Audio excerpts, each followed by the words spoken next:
तो कमल खिल चुका है छत्तीसगढ़ में और मध्य प्रदेश में और राजस्थान में। तीनों राज्यों में भारतीय जनता पार्टी के स्पष्ट बहुमत से सरकार का रुझान दिख रहा है। अभी भी मैं रुझान ही बोलूँगा, क्योंकि 4-5 राउंड के चुनाव होने के बाद मैं ये नहीं कहूँगा कि भारतीय जनता पार्टी की सरकार बन गई है। सरकार बनने के रास्ते पे हम चल रहे हैं और स्पष्ट रुझान दिख रहा है कि भारतीय जनता पार्टी आगे है छत्तीसगढ़ में, भारतीय जनता पार्टी आगे है मध्य प्रदेश में, भारतीय जनता पार्टी आगे है राजस्थान में, और तीनों जगह स्पष्ट बहुमत के साथ सरकार बनेगी। और निश्चित रूप से आज के तारीख में बड़ी बड़ी बात करने वाले, ठीक है, नतीजा क्या निकलेगा, पर भूपेश जी का नतीजा दिख रहा है कि 2 राउंड में पीछे चल रहे हैं। इसका मतलब ये है कि जनता ने उनके सारे मंत्रियों को नकारा है, पूरी सरकार को रिजेक्ट किया है और भारतीय जनता पार्टी को पूरा का पूरा आशीर्वाद और समर्थन दिया है। सर, शुरुआती बढ़त आखिर क्या माने कि बीजेपी को जनता क्यों चुन रही है?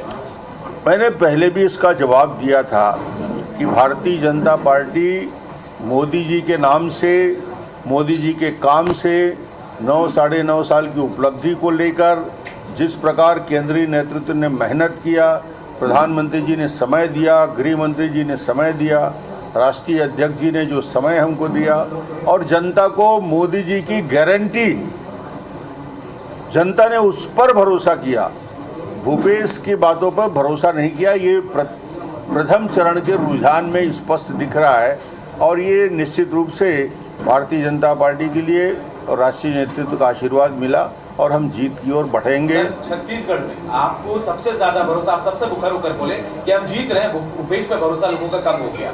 और सबसे बड़ी बात, गृह मंत्री ने आप पर भरोसा जताया था। आपको अंडर करंट पता था सर कैसा हो रहा है? अंडर करंट दिख रहा था और इतना बड़ा अंडर करंट होगा इसका एहसास सामान्यतः लोगों को नहीं हो पा रहा था, मगर मैं इस बात को लगातार रिपीट कर रहा था। मेरी बात को लोग भरोसा कितना करते हैं मैं नहीं जानता, मगर मैं मीडिया के माध्यम से रोज़ बोल रहा था, एक ही बात को रिपीट कर रहा था कि ज़बरदस्त अंडर करंट है और भूपेश को छत्तीसगढ़ की जनता रिजेक्ट कर चुकी है, उसके चेहरे को हराना चाहती है। सर, आप बैकफुट पे थे एकदम से, क्योंकि आपको क्या लगता है क्या गेम चेंजर रहा जो आप अचानक से, जो बिल्कुल बैकफुट पे था, अचानक से लीड करते हुए नजर आ रहे हैं? तो ऐसी कौन सी गेम चेंजर पॉलिसीज थी, किस तरह से इसको मोबिलाइज किया आपने पूरे कैडर को? नहीं, लीड डॉक्टर रमन ने नहीं किया, लीड पूरे सामूहिक नेतृत्व में हमने किया। मैं भी मेहनत किया, हम सब ने किया और राष्ट्रीय नेतृत्व ने इतना समय दिया। मगर जैसे ही हमारी घोषणा पत्र जारी किया हमने और वो घोषणा पत्र में मोदी जी की गारंटी उसमें लग गया, उसके बाद जनता को 100% भरोसा हो गया कि भारतीय जनता पार्टी जो कहती है उसको करती है। और मोदी जी की बात पे, और 15 साल, फिर मैं रिपीट करूंगा, 15 साल जो डेवलपमेंट के काम हमने किया था विकास के, उस काम को भी मुहर लगाया। क्या आपको लगता है कि जो करप्शन था, जो भूपेश बघेल ने जो किया था, लगातार एक के बाद एक करप्शन की जो चीजें सामने निकल करके आ रही थी, उसने भी बड़ा इम्पोर्टेंट रोल प्ले किया? बहुत बड़ा मुद्दा था भूपेश बघेल के करप्शन, और लगातार वो शराब की घोटाला हो, कोयला का घोटाला हो, महादेव ऐप का मामला हो, पीएससी में भर्ती में युगों के साथ छल किया गया वो घोटाला हो, महिलाओं के साथ जो उस प्रकार से वादा खिलाफी किया गया वो बातें हैं। इन बातों को लेकर लोग भूपेश के चेहरा को बदलना चाहते थे। एक बात ये सामने आ रही थी सर, एक बात ये सामने आ रही थी कि बीजेपी जो है शहरों में अच्छा करेगी, लेकिन गाँव में क्योंकि किसानों तक उनका पेनिट्रेशन इतना अच्छा नहीं है, तो क्या आपको लगता है कि आपकी जो योजनाएं हैं और जो आपकी बातें हैं वो ग्रामीण इलाकों तक भी पहुंच पाई हैं? पूरी महिलाओं ने और युवकों ने जम के वोट दिया और किसानों ने भी समर्थन। सर, 9 मंत्री पीछे हैं, अगर मुख्यमंत्री बनेंगे? ये पार्टी का निर्णय है, पार्टी जिसको भी जवाबदारी देगी। हम लोग एक सामान्य कार्यकर्ता हैं, जब जैसी जो जवाबदारी दी गई उसका पालन किया, आगे जैसे पार्टी का निर्देश होगा और जिसको भी जवाबदारी दी जाएगी सब मिलके उसको छत्तीसगढ़ में एक बेहतर सरकार बनाने का काम बार ये जिम्मेवारी संभालने के लिए तैयार हैं? मैं कहता हूँ ना, पार्टी मुझे हमेशा, मैंने कभी मांगा नहीं है। पार्टी जब जो जवाबदारी दी है उसका क्रियान्वयन मैं करता रहा हूँ। आगे क्या जवाबदारी देगी ये पार्टी के नेता तय करें। ये 9 मंत्री पीछे चल रहे हैं, ये पूरी सरकार पीछे चल रही है। जब मुख्यमंत्री 2 राउंड में पीछे हो गया, इसका मतलब ये बता दिया कि जनमत उनके खिलाफ। कर रहे थे, कई तरह के दावे थे, 75 पार तो आपने अभी भी कहा है। 75 की बात कर रहे थे और मैं कल भी आपको कहा था, मैंने आंकड़े भी बताए थे कि कांग्रेस कहाँ तक जाएगी और वो 40 भी क्रॉस नहीं कर पाए।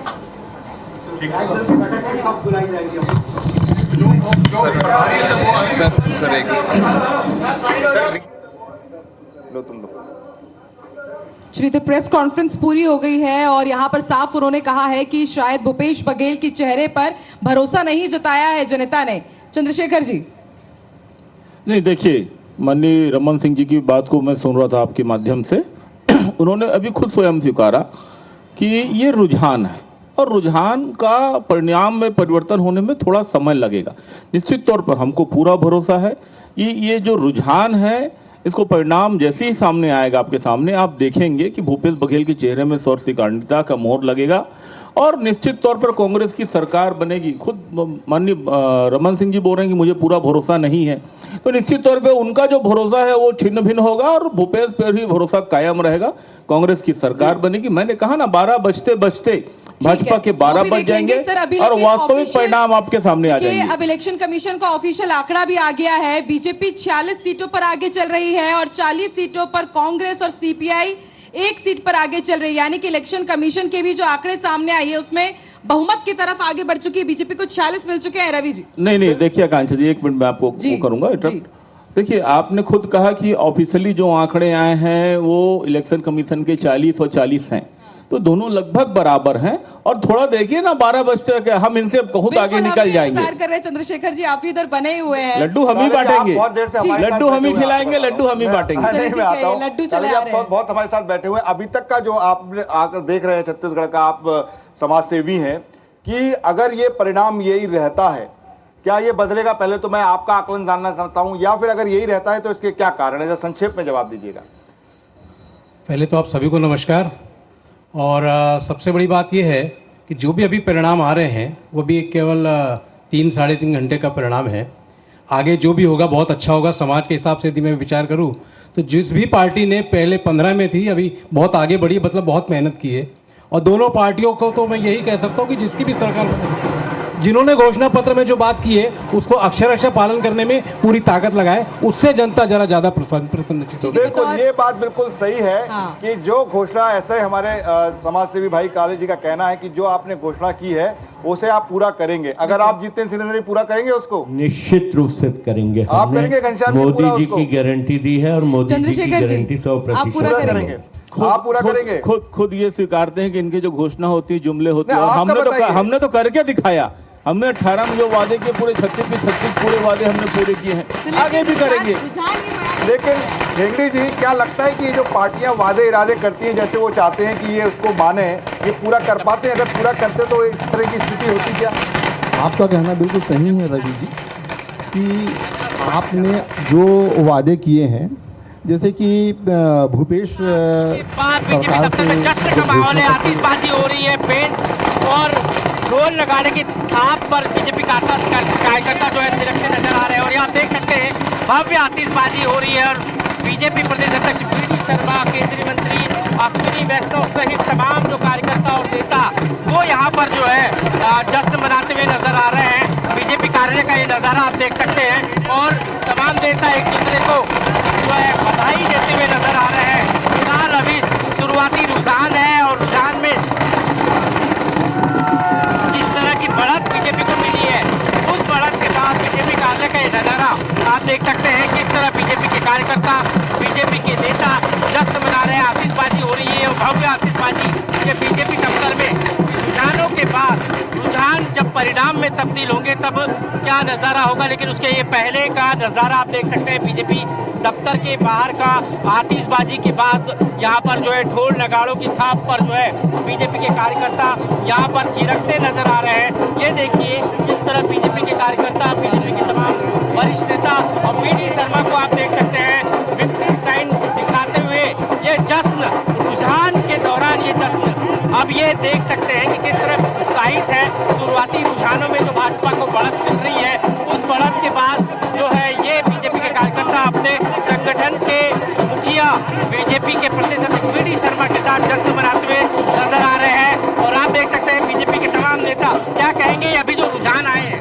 आज रुझानों से स्पष्ट हो गया है कि मध्य प्रदेश में प्रचंड बहुमत के साथ और इसके साथ साथ छत्तीसगढ़ और राजस्थान में भी भारतीय जनता पार्टी प्रचंड बहुमतों के साथ जीत रही। तमाम राज्यों का लेटेस्ट अपडेट बता दें। सबसे पहले बात करते हैं, तस्वीरें आप देखिए, भोपाल की तो देख ही रहे हैं और तस्वीरें साफ बयां कर रही है कि किस तरह से बीजेपी कार्यकर्ता यहां पर उत्साहित हैं और बुद्धि से 20,000 सीटों से आगे चल रहे हैं सीएम कमलनाथ। हनुमान जी जो किरदार निभाते थे विक्रम बस्ताल, वो पीछे चल रहे हैं और देखिए एक एक करके अब आपको हर एक राज्य का अपडेट देते हैं। राजस्थान की अगर बात की जाए तो 199 में से 177 सीटों पर रुझान आ गए हैं, 106 यानी कि यहां पर भी जादुई आंकड़ा पार कर लिया है बीजेपी ने रुझानों में और 71 सीटों पर कांग्रेस को बढ़त है। विजय राघवगढ़ से संजय पाठक आगे चल रहे हैं, कद्दावर उनकी ये सीट मानी जाती रही। जबलपुर कैंट से अशोक रोहानी लगातार यहां से जीतते आए हैं, अशोक रोहानी यहां से भी जीत रहे हैं। नर्मदापुरम से सीता शरण शर्मा अपने भाई को पछाड़ करके आगे चल रहे हैं और अब आपको लेटेस्ट अपडेट ये बता दें कि चौथे राउंड पर भूपेश बघेल फिर से आखिरकार आगे हो गए हैं। ये होने वाला है। ये केवल पाटन ही सीट पर नहीं, ये मेरा मानना है कि करीब 5-6 सीट ऐसी रहेंगी जिस पर आगे पीछे होता रहेगा। डिप्टी सीएम लेकिन अभी भी 1,500 वोट से पीछे ही चल रहे हैं। मुख्यमंत्री आगे हो गए हैं, उप मुख्यमंत्री इस समय पीछे हैं छत्तीसगढ़ में। ये आपके इस समय सबसे बड़ी खबर, रमन सिंह आगे हैं, वो लगातार वहां से जीतते रहे हैं, इस बार भी वो जीत रहे हैं और रिजल्ट जो लगभग अब मैं देख रहा हूं कि रुझान अब नतीजों में बदलने शुरू हो जाएंगे अगले आधे घंटे में, लेकिन रुझान में अब ज्यादा बदलाव नहीं आ रहा है। राजस्थान बीजेपी निकाल के ले गई है, कांग्रेस मध्य प्रदेश निकाल के ले गई है, छत्तीसगढ़ अभी आगे चल रही है। इसमें अभी भी मेरा यह मानना है कि थोड़ा हमें और इंतजार करना होगा, काफी कम सीटों पर वोटों पर आगे पीछे हो सकता है। तेलंगाना में कांग्रेस आगे निकल गई है करीब 70 सीटों पर, एकदम ये पक्की सी जीत उनकी हो सकती है। तो ये जो इस समय का आंकड़ा आपके सामने है और कई संभागों से हम आपको आगे अभी बताएंगे कि क्या होने वाले हैं। ठेंगड़ी जी, सरगुजा का आ गया है सर। सरगुजा में 14 में से 12 में बीजेपी इस बार आ गया। ठेंगड़ी जी, 14 की सीटें कांग्रेस पिछली बार जीती हुई, इस बार 12 सीटों में आगे। सर सबसे पहले मैं अपनी पुरानी बात पूरी कर दूं। बात घोषणा पत्र की हो रही थी।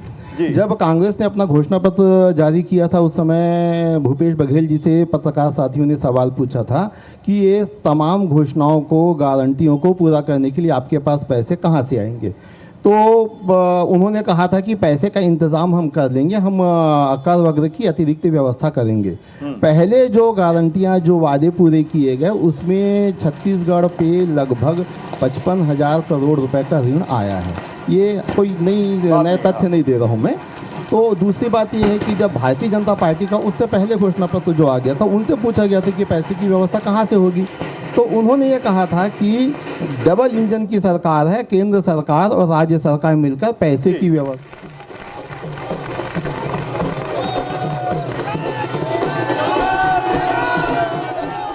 जी ने कहा कि जो घोषणाएं की हैं उन्हें पूरा करें। मेरा भी जोर इसी बात पे है कि जो घोषणाएं करें, जो की है उसे पूरा करें, लेकिन राज्य पे कर का और ज्यादा दबाव बोझ न। लेकिन एक छोटा सा संक्षेप में सरगुजा के बारे में, पिछली बार 14, इस बार 12 पे बीजेपी आगे। सरगुजा के बारे में ये माना जाता है सर, मैं जब से राजनीति की जो भी थोड़ी बहुत समझ है, जर्नलिज्म में 35 साल गुजारे हैं, उसमें हमेशा एक ही बात सुनते आया हूं मैं कि कांग्रेस को कोई नहीं हरा सकता, कांग्रेस को सिर्फ कांग्रेस ही हराता। बहुत अच्छी बात है। यही बात हमारे साथ नवनीत शुक्ला जुड़ गए और कोंटा से मंत्री कवासी लखमा समेत 7 और मंत्री इस वक्त पीछे चल रहे हैं। तीसरे राउंड में भूपेश बघेल 407 वोट से पीछे हैं। कवासी लखमा आगे हो गए। इस वक्त की बड़ी खबर आपको बता दें, कवासी लखमा फिर आगे हो गए हैं और मुख्यमंत्री समेत 7 मंत्री इस वक्त पिछड़े हुए हैं। तो छत्तीसगढ़ के मुख्यमंत्री समेत 8 मंत्री इस वक्त पीछे चल रहे हैं। इस वक्त की बड़ी खबर आपको बता रहे हैं, कवासी लखमा इस वक्त आगे हो गए हैं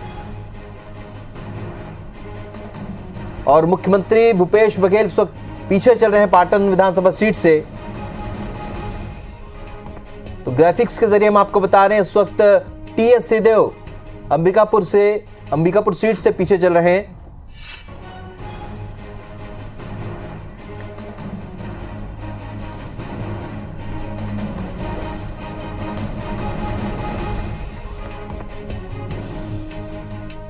तो आपको बता दें कि इस वक्त की बड़ी खबर आपको बता दें, छत्तीसगढ़ विधानसभा चुनाव में भी 48 सीटों पर बीजेपी आगे है तो कांग्रेस 40 सीटों पर रुझानों में आगे चल रही है। यानी बीजेपी लगातार बढ़त बनाए हुए है, बीजेपी 48 सीटों पर इस वक्त आगे चल रही है। वहीं 8 मंत्री इस वक्त पीछे चल रहे हैं। मुख्यमंत्री भूपेश बघेल भी इस वक्त पाटन विधानसभा सीट से पीछे चल रहे हैं। रविंद्र चौबे साजा से पीछे चल रहे हैं। इसी प्रकार अमरजीत भगत भी सीतापुर सीट से पीछे चल रहे हैं। दुर्ग ग्रामीण से ताम्रध्वज साहू इस वक्त पीछे चल रहे हैं। तो ग्राफिक्स के जरिए हम आपको बता रहे हैं कौन कौन से वो मंत्री हैं जो कि फिलहाल पीछे चल रहे हैं। 8 मंत्री छत्तीसगढ़ शासन के इस वक्त पीछे चल रहे हैं और खुद मुख्यमंत्री भूपेश बघेल भी पाटन से इस वक्त पिछड़े हुए हैं। तो टीएस सिंहदेव भी, deputy CM TS Singhdeo Ambikapur seat से पीछे चल रहे हैं। ताम्रध्वज साहू पीछे चल रहे हैं, यानी सभी बड़े मंत्री इस वक्त पीछे चल रहे हैं। ताम्रध्वज साहू के अलावा मुख्यमंत्री भूपेश बघेल पाटन से इस वक्त पीछे चल रहे हैं। मोहम्मद अकबर कवर्धा से इस वक्त पीछे चल रहे हैं।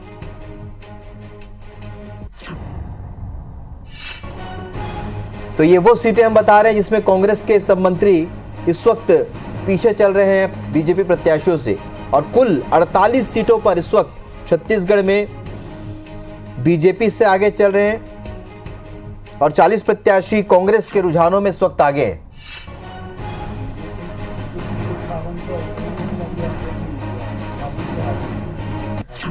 और इसके अलावा मध्य प्रदेश की बात करें तो मध्य प्रदेश में बीजेपी 153 सीटों पर इस वक्त आगे है तो वहीं कांग्रेस 73 सीटों पर आगे चल रही है और अन्य के खाते में इस वक्त 4 सीटें जाते दिख रही रुझानों में।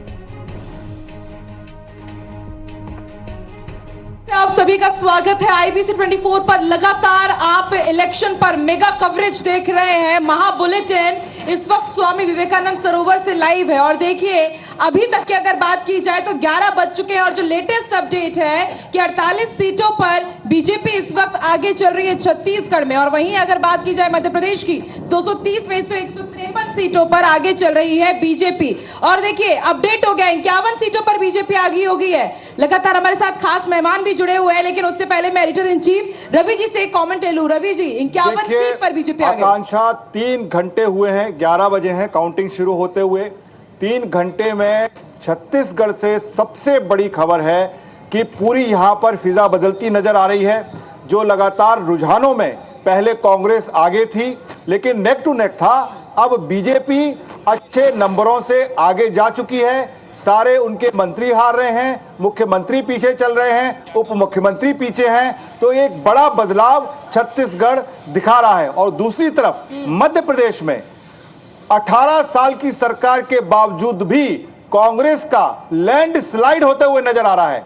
157 सीटें वहां पर बीजेपी आगे है और कांग्रेस काफी पिछड़ते हुए नजर आ रही है। तो ये 3 घंटे में जो पिक्चर है वो एकदम बदलती नजर आ रही है। ऐसा नहीं था कि कांटे की फाइट जो पहले बताई जा रही थी उससे अधिक ये लगभग साफ मैंडेट हमको दोनों राज्यों में होता हुआ दिखाई दे रहा है। रवि जी क्या लगता है कितने बजे तक इस बार पिक्चर साफ हो जाएगी? हमें 6-7 बजे तक इंतजार करना पड़ेगा क्योंकि हमें यही लग रहा था कि 11 से 12 बजे तक पिक्चर क्लियर हो जाएगी एमपीसीजी की। नहीं, पिक्चर क्लियर मध्य प्रदेश की हो जाएगी। मध्य प्रदेश में बहुत ज्यादा अंतर नहीं आने वाला है क्योंकि बहुत आगे है भारतीय जनता पार्टी।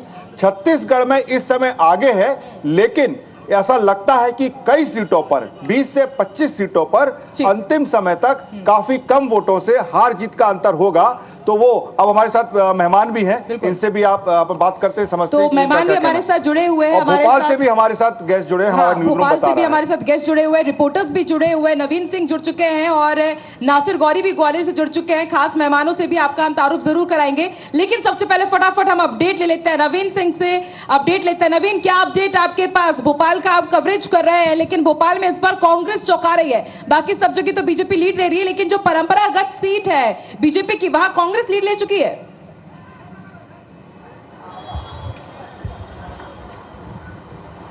साइड पे जा रहा था।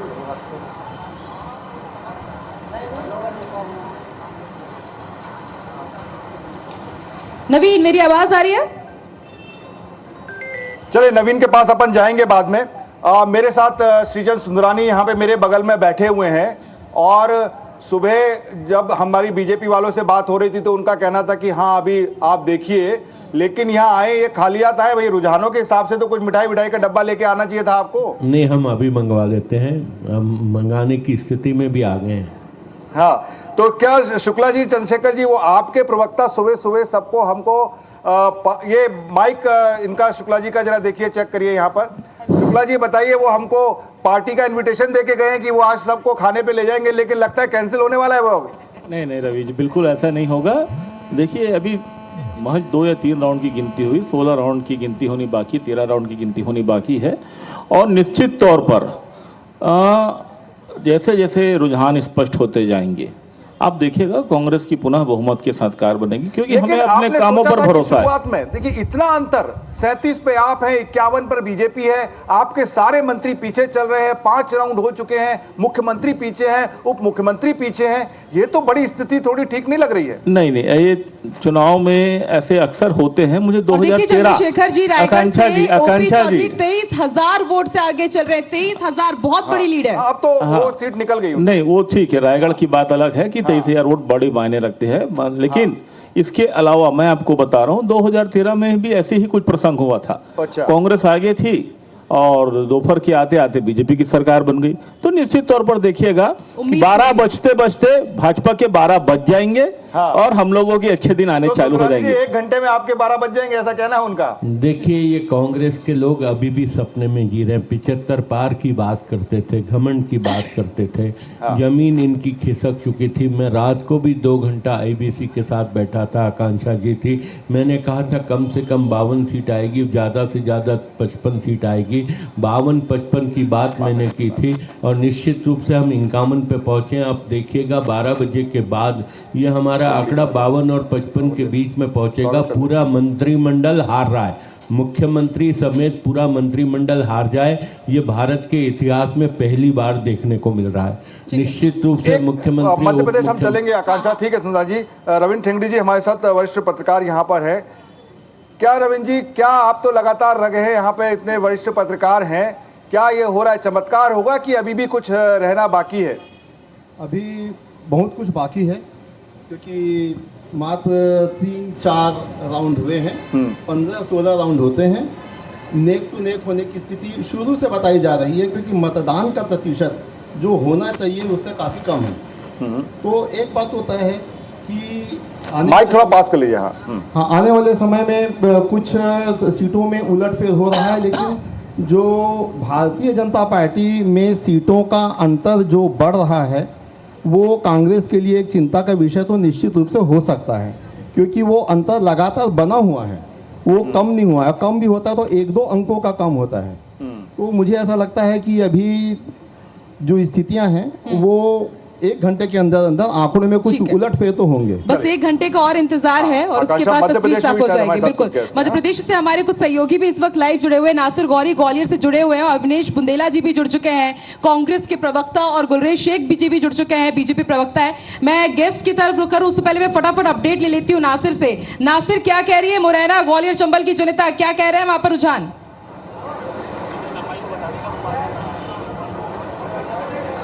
देखिए, ग्वालियर जिले की बात करें तो ग्वालियर जिले में 6 सीटें आती हैं विधानसभा की, 6 पे बीजेपी आगे चल रही है। उसके साथ की सबसे बड़ी जो सीट है मुरैना की नरेंद्र सिंह तोमर की है। नरेंद्र सिंह तोमर 5वें राउंड में 5,000 से ज्यादा वोटों से आगे चल रहे हैं। लेकिन कांग्रेस जो श्योपुर जिले की 2 विधानसभा सीटें हैं वहां से आगे चल रही है, श्योपुर से प्रॉपर आगे चल रही है, विजयपुर से आगे चल रही है। इसके साथ ही मुरैना जिले की एक सुमा वाली विधानसभा सीट है, यहाँ पर त्रिकोणीय मुकाबला हुआ था, वहां पर बीएसपी आगे चल रही है। और उसके साथ ही अगर लाहौर विधानसभा सीट की बात करें, नेता प्रतिपक्ष मैदान में थे, यहाँ से वो पीछे चल रहे हैं, लगातार पीछे चल रहे हैं। नरोत्तम मिश्रा की बात करें तो नरोत्तम मिश्रा भी पीछे चल रहे हैं। तो कई ऐसी सीटें हैं जहां पर चौंकाने वाले नतीजे देखने को आ रहे हैं। अगर ग्वालियर जिले की अगर बात करें तो 6 विधानसभा सीटों पर बीजेपी आगे चल रही है, और जबकि 2018 में यहां पर 5 सीटों पर कांग्रेस जीती थी, 1 सीट पर बीजेपी जीती थी। तो कहीं ना कहीं बहुत बड़ा उलटफेर है देखने को मिल रहा है। लेकिन कांग्रेस को उम्मीद है कि जैसे जैसे वक्त बढ़ेगा और आगे, और उसकी क्योंकि अभी राउंडों की जो संख्या है वो ज्यादा नहीं हुई है, यानी कि ग्वालियर में 14 से 16 राउंड तक जाना है, लेकिन अभी 3 राउंड की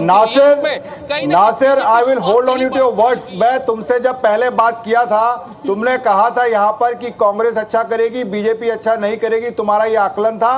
अब तुम ये बता रहे हो कि बीजेपी आगे है। मैं अभी पकड़ूंगा, जरा और रिजल्ट आने दो, फिर बताना कि कितने वहां पर ऐसा कैसे हुआ, ये हम आकलन जरूर करेंगे।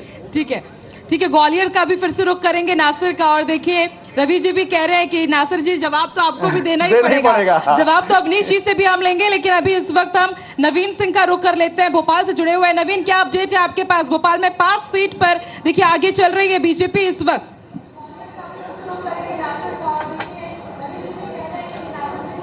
देखिए बिल्कुल नतीजे चौंकाने वाले हैं। फिलहाल जो रुझान है वो चौंकाने वाले हैं। बीजेपी 150 सीटों से आगे चल रही है और कांग्रेस संघर्ष फिलहाल कर रही है। कांग्रेस अभी 60 का आंकड़ा भी नहीं छू पाई है। बड़ी उम्मीदें थी कांग्रेस को कि 150 पार इस बार मध्य प्रदेश में 150 सीटों के साथ सरकार बनाएंगी। देखिए इस वक्त मैं प्रदेश कांग्रेस कमेटी के मुख्यालय में हूँ।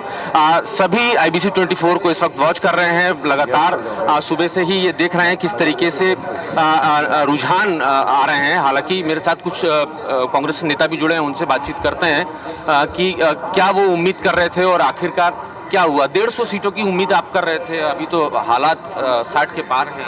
देखिए हालांकि ये बड़ा प्रारंभिक रुझान है, फिर भी जिस तरीके के रुझान आ रहे हैं मैं समझता हूँ कि हमारे लिए अप्रत्याशित है। और लेकिन मैं समझता हूँ कि जैसे जैसे आगे मतगणना की आगे गिनती बढ़ेगी और कांग्रेस अच्छी स्थिति में आएगी। कमलनाथ जी ने सुबह हमने कमलनाथ जी से बात की, वो कह रहे थे कि मैं आश्वस्त हूँ, मुझे मध्य प्रदेश के मतदाताओं पर भरोसा है।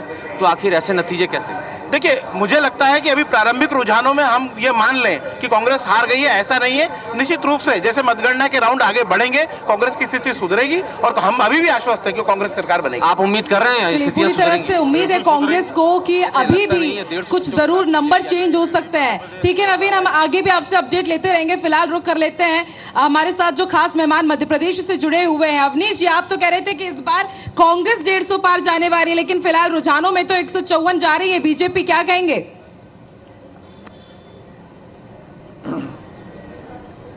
देखिए सबसे पहली बात तो मैं आपको बताऊं कि रुझान और नतीजों में काफ़ी फ़र्क होता है। और अभी ये कहीं 2 राउंड हुए हैं, कहीं 1 राउंड हुआ है। लगभग 1-1.5 घंटे तक तो आप देखें डाक मतपत्रों की गिनती चलती है। तो मैं समझता हूं अभी ये शुरुआती रुझान हैं, इनको हम नतीजे ना मानें। नतीजे आने के लिए हम कम से कम अभी 2 घंटे इंतज़ार करें। जब अभी जैसे 11 बज रहे हैं, जब ये लगभग 1 से 1.5 बज जाएगा, उस समय आप मान सकते हैं कि हाँ ऊँट किस करवट बैठा है, कि हाँ नतीजे क्या हैं। तो मैं मानता हूँ भी इंतज़ार करना, क्योंकि जैसे 16 राउंड है, कहीं 18 राउंड है, तो जब तक उसके 50% राउंड ना हो जाएं, 8 से 9 राउंड ना हो जाएं, आप कहीं नतीजों पर नहीं पहुँच सकते। नतीजे तभी आप बता सकते हैं जब उसके कम से कम 50% राउंड हो जाएं। तो मैं मानता हूँ अभी इंतजार करना चाहिए। और हाँ ये है कि ये जो शुरुआती रुझान जो है, ये हमको ऐसी उम्मीद नहीं थी, लेकिन फिर भी मैं कहूंगा कि अभी इंतजार करें और नतीजे अच्छे आएंगे। तो गुलरेज शेख, आपका ऊँट किस करवट बैठ रहा है ये बता दीजिए, क्योंकि अभी उनका ऊँट बैठा नहीं है। आपकी तरफ का ऊँट बैठ गया है कि अभी आपकी तरफ से भी इंतजार करें?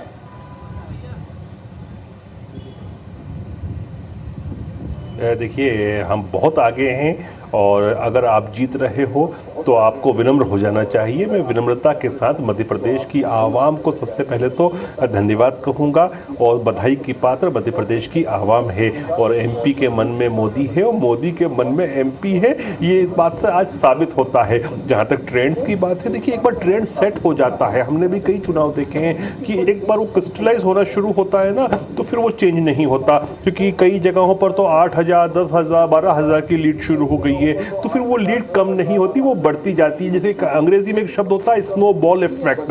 अब मैं देख रहा हूँ कि स्नोबॉल इफेक्ट है ना 160 प्लस जाएगा। और यदि आप पिछले 1-1.5 महीने से मेरे जितने डिबेट BS TV पर हो या IBC पर हो या अन्य चैनल पर हो, लेकिन ये बताइए कि अगर एमपी के मन में मोदी है, एमपी के मन में मोदी है, मोदी के मन में मुख्यमंत्री के लिए कौन है?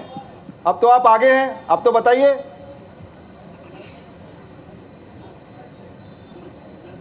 भारतीय जनता पार्टी का कार्यकर्ता है, भारतीय जनता पार्टी का कार्यकर्ता है, बिल्कुल बीजेपी का कार्यकर्ता है।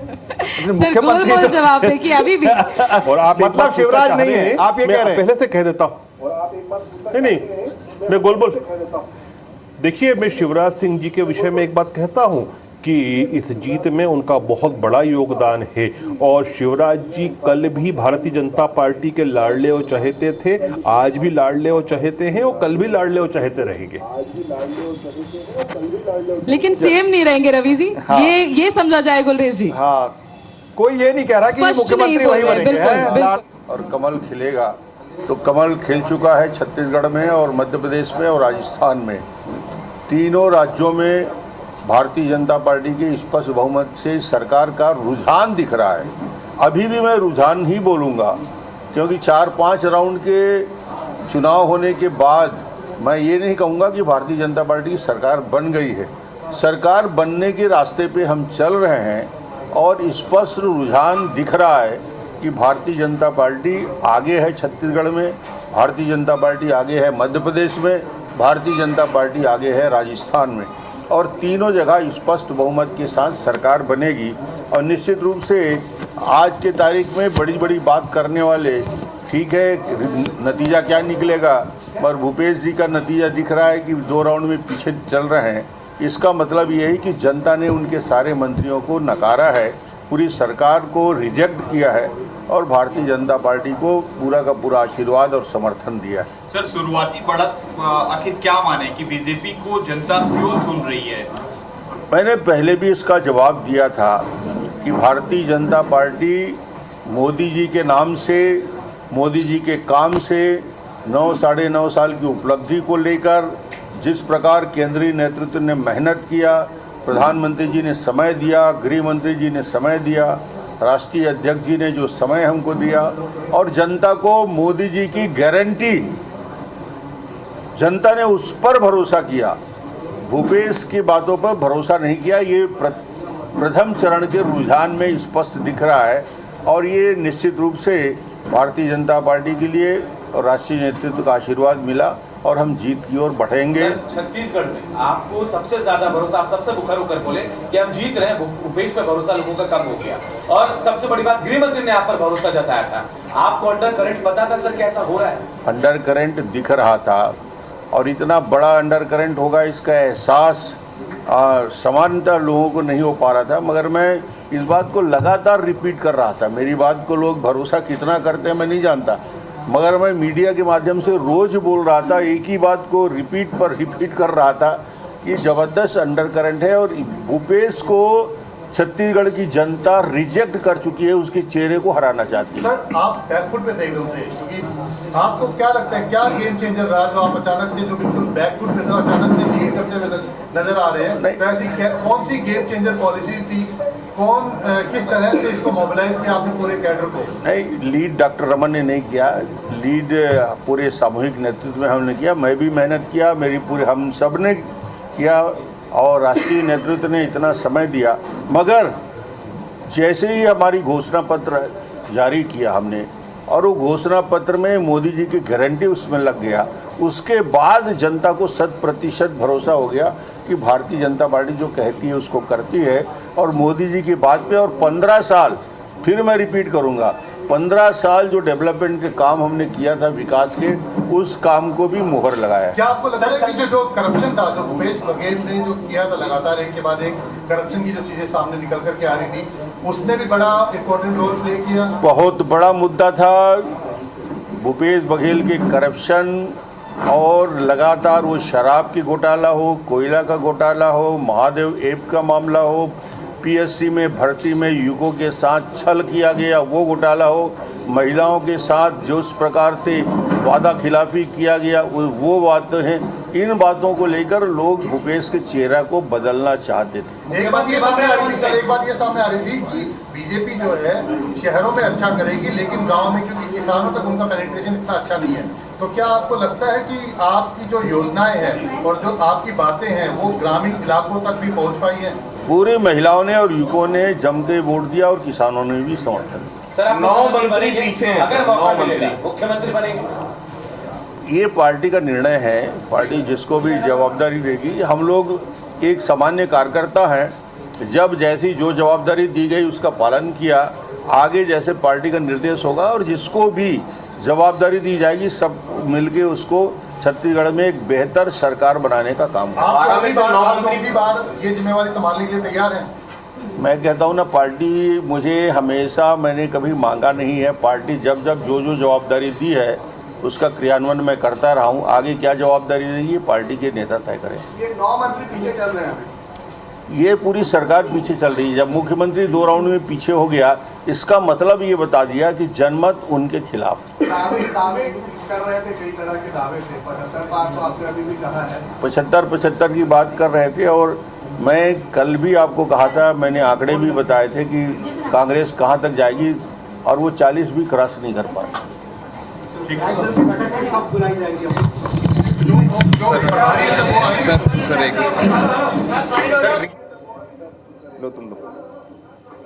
श्री तो प्रेस कॉन्फ्रेंस पूरी हो गई है और यहाँ पर साफ उन्होंने कहा है कि शायद भूपेश बघेल के चेहरे पर भरोसा नहीं जताया है जनता ने। चंद्रशेखर जी। नहीं, देखिए, माननीय रमन सिंह जी की बात को मैं सुन रहा था आपके माध्यम से। उन्होंने अभी खुद स्वयं स्वीकारा कि ये रुझान है, और रुझान का परिणाम में परिवर्तन होने में थोड़ा समय लगेगा। निश्चित तौर पर हमको पूरा भरोसा है कि ये जो रुझान है, इसको परिणाम जैसे ही सामने आएगा आपके सामने, आप देखेंगे कि भूपेश बघेल के चेहरे में स्वर्णिकांडिता का मोहर लगेगा, और निश्चित तौर पर कांग्रेस की सरकार बनेगी। खुद माननीय रमन सिंह जी बोल रहे हैं कि मुझे पूरा भरोसा नहीं है, तो निश्चित तौर पे उनका जो भरोसा है वो छिन्न भिन्न होगा, और भूपेश पर भी भरोसा कायम रहेगा। कांग्रेस की सरकार बनेगी। मैंने कहा ना, 12 बजते बजते भाजपा के 12 बज जाएंगे और वास्तविक परिणाम आपके सामने आ जाएंगे। अब इलेक्शन कमीशन का ऑफिशियल आंकड़ा भी आ गया है। बीजेपी 46 सीटों पर आगे चल रही है और 40 सीटों पर कांग्रेस और सीपीआई 1 सीट पर आगे चल रही है। यानी कि इलेक्शन कमीशन के भी जो आंकड़े सामने आए हैं उसमें बहुमत की तरफ आगे बढ़ चुकी है। बीजेपी को 46 मिल चुके हैं। रवि जी। नहीं, देखिए आकांक्षा जी, 1 मिनट में आपको करूंगा। देखिए, आपने खुद कहा कि ऑफिशियली जो आंकड़े आए हैं वो इलेक्शन कमीशन के 40 और 40 हैं, तो दोनों लगभग बराबर हैं। और थोड़ा देखिए ना, 12 बजते तक हम इनसे बहुत आगे निकल जाएंगे। कर रहे चंद्रशेखर जी, आप इधर बने हुए हैं। लड्डू हम ही बांटेंगे, लड्डू हम ही खिलाएंगे, लड्डू हम ही बांटेंगे। लड्डू चले आ रहे हैं। बहुत हमारे साथ बैठे हुए। अभी तक का जो आप आकर देख रहे हैं छत्तीसगढ़ का, आप समाज सेवी हैं, कि अगर ये परिणाम यही रहता है, क्या ये बदलेगा? पहले तो मैं आपका आकलन जानना चाहता हूं, या फिर अगर यही रहता है तो इसके क्या कारण है? संक्षेप में जवाब दीजिएगा। पहले तो आप सभी को नमस्कार। और सबसे बड़ी बात यह है कि जो भी अभी परिणाम आ रहे हैं वो भी केवल 3-3.5 घंटे का परिणाम है। आगे जो भी होगा बहुत अच्छा होगा। समाज के हिसाब से यदि मैं विचार करूं तो जिस भी पार्टी ने पहले 15 में थी, अभी बहुत आगे बढ़ी, मतलब बहुत मेहनत की है। और दोनों पार्टियों को तो मैं यही कह सकता हूं कि जिसकी भी सरकार बने, जिन्होंने घोषणा पत्र में जो बात की है उसको अक्षर पालन करने में पूरी ताकत लगाए, उससे जनता जरा ज्यादा प्रसन्नचित होगी। बिल्कुल, ये बात बिल्कुल सही है। कि जो घोषणा, ऐसे हमारे समाज सेवी भाई काले जी का कहना है कि जो आपने घोषणा की है उसे आप पूरा करेंगे। अगर आप जीतते हैं सिलेंडर, पूरा करेंगे उसको? निश्चित रूप से करेंगे। आप करेंगे घनश्याम? मोदी जी की गारंटी दी है, और मोदी जी की गारंटी 100% पूरा करेंगे। आप पूरा करेंगे? खुद ये स्वीकारते हैं कि इनके जो घोषणा होती है, जुमले होते हैं, हमने तो करके दिखाया। हमने 18 में जो वादे किए, पूरे 36 के 36 पूरे वादे हमने पूरे किए हैं, आगे भी करेंगे। लेकिन हेगड़े जी, क्या लगता है कि ये जो पार्टियां वादे इरादे करती हैं, जैसे वो चाहते हैं कि ये उसको माने, ये पूरा कर पाते हैं? अगर पूरा करते तो इस तरह की स्थिति होती क्या?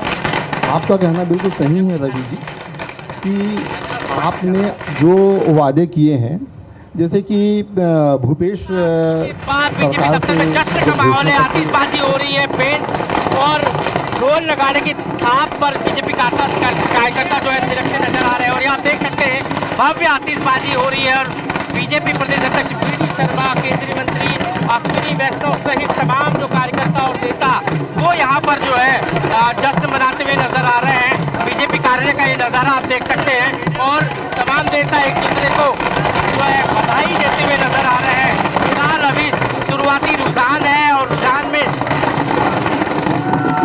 जिस तरह की बढ़त बीजेपी को मिली है, उस बढ़त के बाद बीजेपी कार्यालय का ये नज़ारा आप देख सकते हैं। किस तरह बीजेपी के कार्यकर्ता, बीजेपी के नेता जश्न मना रहे हैं, आतिशबाजी हो रही है, और भव्य आतिशबाजी ये बीजेपी दफ्तर में। रुझानों के बाद रुझान जब परिणाम में तब्दील होंगे तब क्या नज़ारा होगा, लेकिन उसके ये पहले का नज़ारा आप देख सकते हैं। बीजेपी दफ्तर के बाहर का आतिशबाजी के बाद यहाँ पर जो है ढोल नगाड़ों की थाप पर जो है बीजेपी के कार्यकर्ता यहाँ पर थिरकते नजर आ रहे हैं। ये देखिए इस तरह बीजेपी के कार्यकर्ता, बीजेपी के तमाम वरिष्ठ नेता और वी शर्मा को आप देख सकते हैं विक्ट्री साइन दिखाते हुए ये जश्न, रुझान के दौरान ये जश्न अब ये देख सकते हैं कि किस तरह उत्साहित है। शुरुआती रुझानों में जो भाजपा को बढ़त मिल रही है, उस बढ़त के बाद जो है ये बीजेपी के कार्यकर्ता अपने संगठन के साथ जश्न मनाते हुए नजर आ रहे हैं। और आप देख सकते हैं बीजेपी के तमाम नेता क्या कहेंगे अभी जो रुझान आए हैं। आज रुझानों से स्पष्ट हो गया है कि मध्य प्रदेश में प्रचंड बहुमत के साथ और इसके साथ साथ छत्तीसगढ़ और राजस्थान में भी भारतीय जनता पार्टी प्रचंड बहुमतों के साथ जीत रही। तमाम राज्यों का लेटेस्ट अपडेट बता दें। सबसे पहले बात करते हैं, तस्वीरें आप देखिए भोपाल की तो देख ही रहे हैं और तस्वीरें साफ बयां कर रही है कि किस तरह से बीजेपी कार्यकर्ता यहां पर उत्साहित हैं और बुद्धि से 20,000 सीटों से आगे चल रहे हैं सीएम कमलनाथ। हनुमान जी जो किरदार निभाते थे विक्रम मस्ताल वो पीछे चल रहे हैं और देखिए एक एक करके अब आपको हर एक राज्य का अपडेट देते हैं। राजस्थान की अगर बात की जाए तो 199 में से 177 सीटों पर रुझान आ गए हैं। 106 यानी कि यहां पर भी जादुई आंकड़ा पार कर लिया बीजेपी ने रुझानों में और 71 सीटों पर कांग्रेस को बढ़त है। विजय राघवगढ़ से संजय पाठक आगे चल रहे हैं। कद्दावर उनकी ये सीट मानी जाती रही। जबलपुर कैंट से अशोक रोहानी लगातार यहां से जीतते आए हैं। अशोक रोहानी यहां से भी जीत रहे हैं। नर्मदापुरम से सीता शरण शर्मा अपने भाई को पछाड़ करके आगे चल रहे हैं। और अब आपको लेटेस्ट अपडेट ये बता दें कि चौथे राउंड पर भूपेश बघेल फिर से आखिरकार आगे हो गए हैं। ये होने वाला है। ये केवल पाटन ही सीट पर नहीं, ये मेरा मानना है कि करीब 5-6 सीट ऐसी रहेंगी जिस पर आगे पीछे होता रहेगा। डिप्टी सीएम लेकिन अभी भी 1,500 वोट से पीछे ही चल रहे हैं। मुख्यमंत्री आगे हो गए हैं, उप मुख्यमंत्री इस समय पीछे हैं छत्तीसगढ़ में। ये आपके समय इस समय सबसे बड़ी खबर, रमन सिंह आगे हैं, वो लगातार वहां से जीतते रहे हैं, इस बार भी वो जीत रहे हैं। और रिजल्ट जो लगभग अब मैं देख रहा हूं कि रुझान अब नतीजों में बदलने शुरू हो जाएंगे अगले आधे घंटे में, लेकिन रुझान में अब ज्यादा बदलाव नहीं आ रहा है। राजस्थान बीजेपी निकाल के ले गई है, कांग्रेस मध्य प्रदेश निकाल के ले गई है, छत्तीसगढ़ अभी आगे चल रही है। इसमें अभी भी मेरा ये मानना है कि थोड़ा हमें और इंतजार करना होगा। काफ़ी कम सीटों पर वोटों पर आगे पीछे हो सकता है। तेलंगाना में कांग्रेस आगे निकल गई है करीब 70 सीटों पर, एकदम ये पक्की सी जीत उनकी हो सकती है। तो ये जो इस समय का आंकड़ा आपके सामने है और कई संभागों से हम आपको आगे अभी बताएंगे कि क्या होने वाले हैं। ठेंगड़ी जी, सरगुजा का आगे है सर। सरगुजा में 14 में से 12 में बीजेपी इस बार आगे है। ठेंगड़ी जी, 14 की सीटें कांग्रेस पिछली बार जीती हुई, इस बार 12 सीटों में आगे। सर सबसे पहले मैं अपनी पुरानी बात पूरी कर दूं। बात घोषणा पत्र की हो रही थी। जब कांग्रेस ने अपना घोषणा पत्र जारी किया था उस समय भूपेश बघेल जी से पत्रकार साथियों ने सवाल पूछा था कि ये तमाम घोषणाओं को, गारंटियों को पूरा करने के लिए आपके पास पैसे कहाँ से आएंगे। तो उन्होंने कहा था कि पैसे का इंतज़ाम हम कर लेंगे, हम कर वगैरह की अतिरिक्त व्यवस्था करेंगे। पहले जो गारंटियां, जो वादे पूरे किए गए उसमें छत्तीसगढ़ पे लगभग 55,000 करोड़ रुपए का ऋण आया है। ये कोई नए तथ्य नहीं दे रहा हूँ मैं। तो दूसरी बात यह है कि जब भारतीय जनता पार्टी का उससे पहले घोषणा पत्र जो आ गया था उनसे पूछा गया था कि पैसे की व्यवस्था कहाँ से होगी, तो उन्होंने ये कहा था कि डबल इंजन की सरकार है, केंद्र सरकार और राज्य सरकार मिलकर पैसे की व्यवस्था।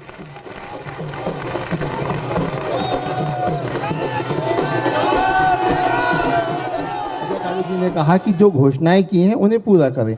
मेरा भी जोर इसी बात पे है कि जो घोषणाएं करें, जो की है उसे पूरा करें, लेकिन राज्य पे कर का और ज्यादा दबाव बोझ न। लेकिन एक छोटा सा संक्षेप में सरगुजा के बारे में, पिछली बार 14, इस बार 12 पे बीजेपी आगे।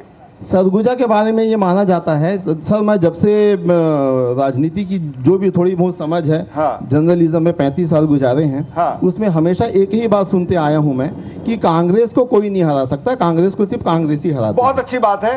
यही बात हमारे साथ नवनीत शुक्ला जुड़ गए हैं, इंदौर से एक वरिष्ठ पत्रकार हैं। क्या यहाँ पर जिस तरीके से हमारे पत्रकार साथी ने कहा कि कांग्रेस को कांग्रेस हरा सकती है, क्या मध्य प्रदेश में भी नवनीत जी इस बार यही हुआ है?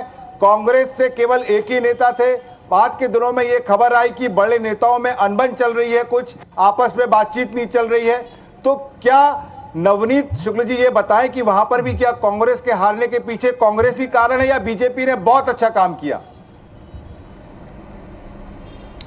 नहीं, देखिए एक सबसे बड़ी बात ये हुई कि आखिरी के 10 दिनों, मैंने आप ही के चैनल पे 3 दिन पहले कहा था कि आखिरी के 10 दिनों में कांग्रेस इस चुनाव को समेट नहीं पाई और पूरा चुनाव बिखरता चला गया।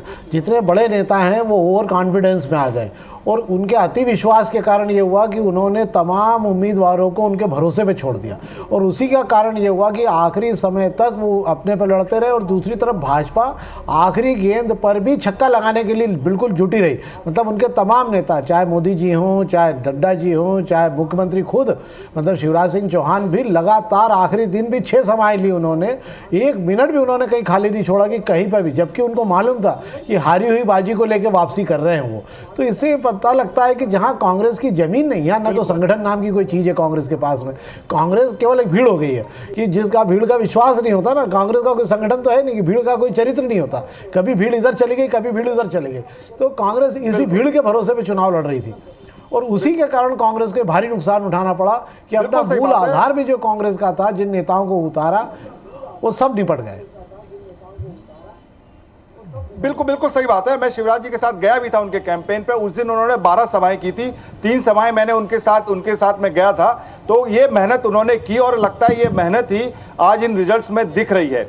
लेकिन एक बहुत बड़ी खबर, एक बड़ा उलटफेर यहाँ पर छत्तीसगढ़ में, वो मैं अपने दर्शकों को बता दूं कि पिछली बार जो कैंडिडेट सबसे ज्यादा मतों से जीते थे, मोहम्मद अकबर, वो इस समय 5,500 वोटों से पीछे चल रहे हैं। तो ये विजय शर्मा वहां से आगे चल रहे हैं। ये बहुत ही रोचक सीट थी, जब कैंपेनिंग चल रही थी, जब चुनाव प्रक्रिया चल रही थी, तब भी इस पे फोकस था और विजय शर्मा ने वहां पे चुनाव लड़ा अच्छे से। वहां पे सारे बड़े नेताओं की सभा हुई और जो सबसे ज्यादा वोटों से जीते थे वो अब इस समय पिछड़ रहे हैं। और एक और सीट है सर, अमरजीत भगत भी 4,500 वोटों से पीछे चल रहे हैं। देखिए, लेकिन सरगुजा की 14 में से 13 सीट पे हम आगे हैं। बस्तर में भी हम 7 सीटों पे आगे हैं। हो चुका है, लगभग हो चुका है, अभी बाद में करेंगे। हाँ जी, लगभग हम जो 52 और 55 की बात हम कर रहे थे रात में, यही कहा था कि भ्रष्टाचार के मामले में 19% मतदाताओं ने भ्रष्टाचार के खिलाफ वोट दिया है। 24% विकास, जो विकास 15 साल में डॉक्टर रमन सिंह जी की सरकार ने किया था, उसको लेकर मतदान किया है। और मैंने रात को ही कहा था कि भूपेश बघेल भी चुनाव हार जाए तो आश्चर्य नहीं होगा, लेकिन पूरा का पूरा मंत्रिमंडल चुनाव हार रहा है। मुख्यमंत्री, उप मुख्यमंत्री और रविंद्र चौबे जी और मोहम्मद अकबर, जो सब बड़े मैं कहूंगा कि बस्तर की स्थिति दिखाएं। बस्तर में भी पिछली बार कांग्रेस ने 11 सीटें जीती थी, एक बीजेपी बाद में 12 सीटों पर थी। इस समय वहां क्या स्थिति, ये भी देखना रोचक होगा। चंद्रशेखर जी, जैसे कि रविंद्र जी ने कहा कि कांग्रेस ने ही कांग्रेस को हरा दिया क्या सरगुजा में, क्योंकि हमने देखा कि एक समय कहीं ना कहीं टीएस सिंहदेव का ही वो गढ़ है और बनती हुई नजर नहीं आई, तो क्या इसी का खामियाजा सरगुजा में भुगतना पड़ा कांग्रेस को? नहीं आकांक्षा जी, मैंने पिना कहा आपको 12 बजे तक आप इंतजार कीजिए, थोड़ा देर में तो 5-6 राउंड की गिनती हो। सुनदानी कर रहे थे कि जो वोट पड़े हैं विकास के मुद्दे में, भ्रष्टाचार के मुद्दे में, तो निश्चित तौर पर इन बातों में वोट पड़े हैं, तो विकास तो सिर्फ हमने किया है। अब भ्रष्टाचार की पहचान तो भाजपा थी। सर, और निश्चित तौर पर कांग्रेस की सरकार बनेगी। एक्सक्लूसिवली IBC 24 पर पूर्व सीएम रमन सिंह इस वक्त मौजूद है। आइए आपको सीधे लिए चलते हैं।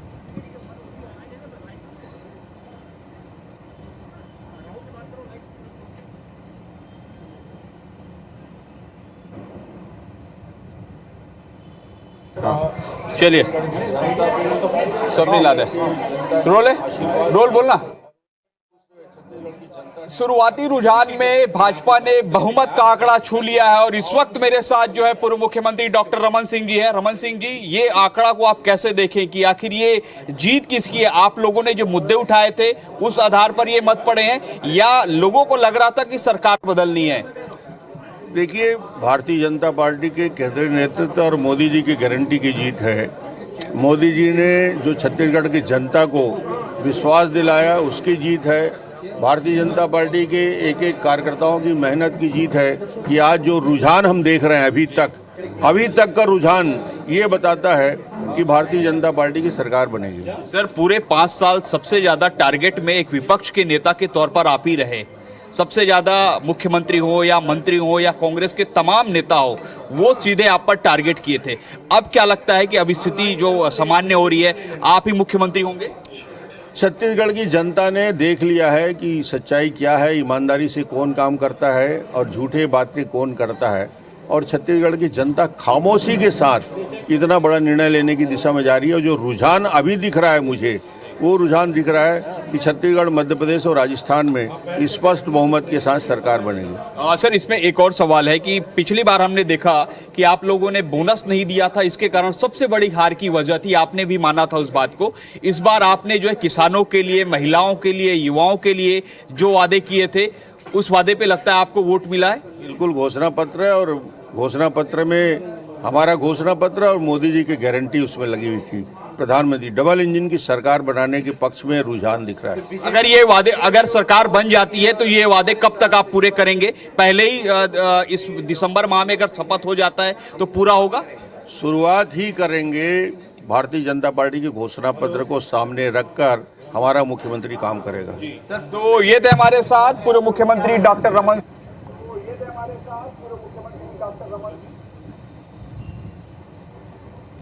देखिए, सबसे जो मजेदार बात यह है कि भारतीय जनता पार्टी 3-3 जगह जीत रही है, लेकिन मुख्यमंत्री कौन बनेगा, मुख्यमंत्री का चेहरा कौन होगा, ये अभी कोई बोलने को तैयार नहीं है। 15 साल के मुख्यमंत्री भी इस बात को कहने को तैयार नहीं है कि मैं ही मुख्यमंत्री बन सकता हूं। तो ये एक जीत की खुशी है, लेकिन मुख्यमंत्री कौन होगा ये शायद दिल्ली में ही तय होगा। जो बड़े नेता हैं वो तय करेंगे।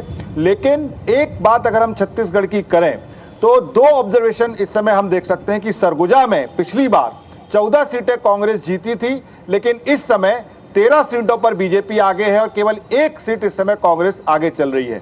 वहीं बस्तर में 12 की 12 सीटों पर इस समय मौजूदा स्थिति में कांग्रेस आगे थी, मतलब सीट बनी हुई है उसकी। लेकिन जो अभी नतीजे और या रुझान है उसमें 8 सीटों पर अब बीजेपी ने बढ़त बना ली है और 4 सीटों पर कांग्रेस ही बढ़त बनी हुई है। 3 पर कांग्रेस है, 1 पर कुंजाम। एक पे कुंजाम। ये बहुत रोचक होगा कोटा का देखने वाला कि वहां पर हो सकता है कि इस बार कुंजाम ये सीट निकाल ले। कई सालों से लगातार वो चुनाव लड़ रहे हैं लेकिन जीत नहीं पाते। इस बार उनके पीछे सारे कम्युनिस्ट और वहां पर उनके एकजुट हुए हैं, तो हो सकता है। और लीजिए, गृह मंत्री ताम्रध्वज साहू 5000 वोट से इस वक्त पीछे चल रहे हैं। रायपुर दुर्ग ग्रामीण की तस्वीर हम आपको बता रहे हैं। हाँ, तो टेंगी ये बताइए कि जो लगभग 5000 सीटों का जब अंतर आ जाता है तो फिर लगभग कहा जा सकता है विधानसभा सीटों पे कि अब थोड़ा मुश्किल हो गया, ऐसा होता है क्या? माना जा सकता है ऐसा? नहीं सर, पहले तो हमको ये देखना पड़ेगा ना कि कौन से राउंड की काउंटिंग चल रही है। ठीक है, वो मैं पीसीआर टीम से बोल देती हूँ। आप हमें ये भी बताइए कि कितने राउंड की वोटिंग हो चुकी है। 5000 वोट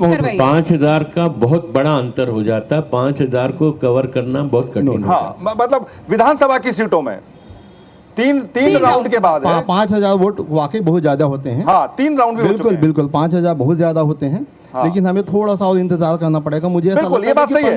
ये बात सही है। देखिए, हमको मेरा भी ये मानना है कि छत्तीसगढ़ में हम इस मंच से, ये आईबीसी के मंच से हम ये बात कह रहे हैं कि छत्तीसगढ़ में कई सीटों पर एंड तक मुकाबला होता रहेगा, चाहे वो पाटन की सीट हो या दूसरी सीटें हो जिसमें मुख्यमंत्री लड़ रहे हैं, अंबिकापुर की सीट हो, तो ये रहेगा। लेकिन अगर एक स्थिति जब होती है, घनश्याम जी आप भी बताएं कि अगर 5000 6000 का अगर कोई लीड ले लेता है 3-4 राउंड में, तो थोड़ा मुश्किल होता है कि कवर करना। आपका क्या हो रहा है अनुभव?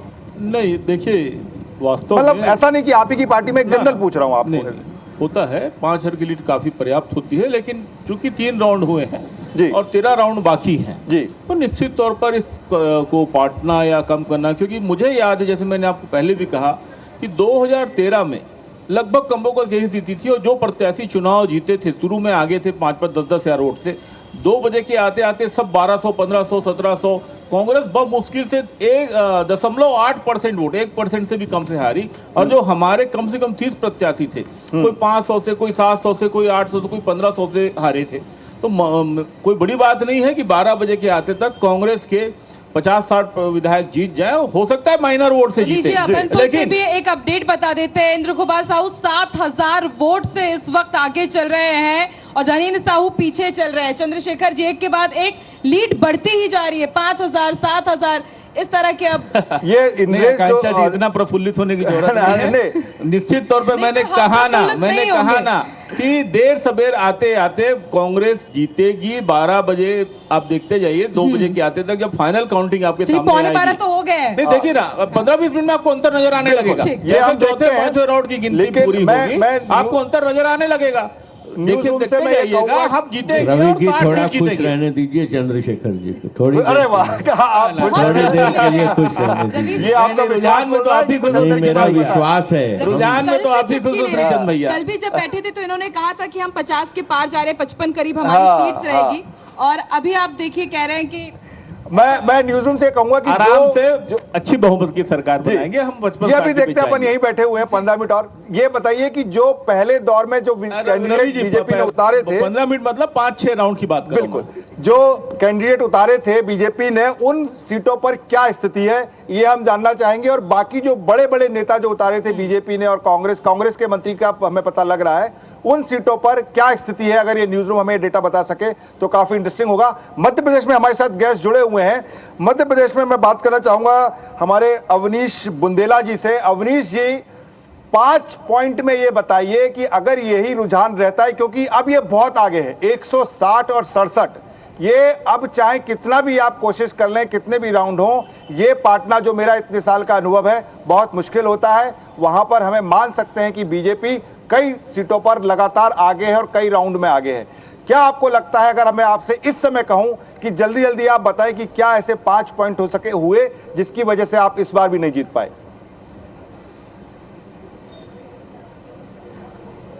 देखिए, मैं ऐसा ये मानने को पहली बात तो तैयार नहीं हूं कि हम अभी नहीं जीत पाए, क्योंकि अगर आप देखें ये विधानसभा की जो काउंटिंग है, आप 2018 में भी देखें तो दूसरे दिन सुबह 4 बजे तक काउंटिंग चली थी कई सीटों पर।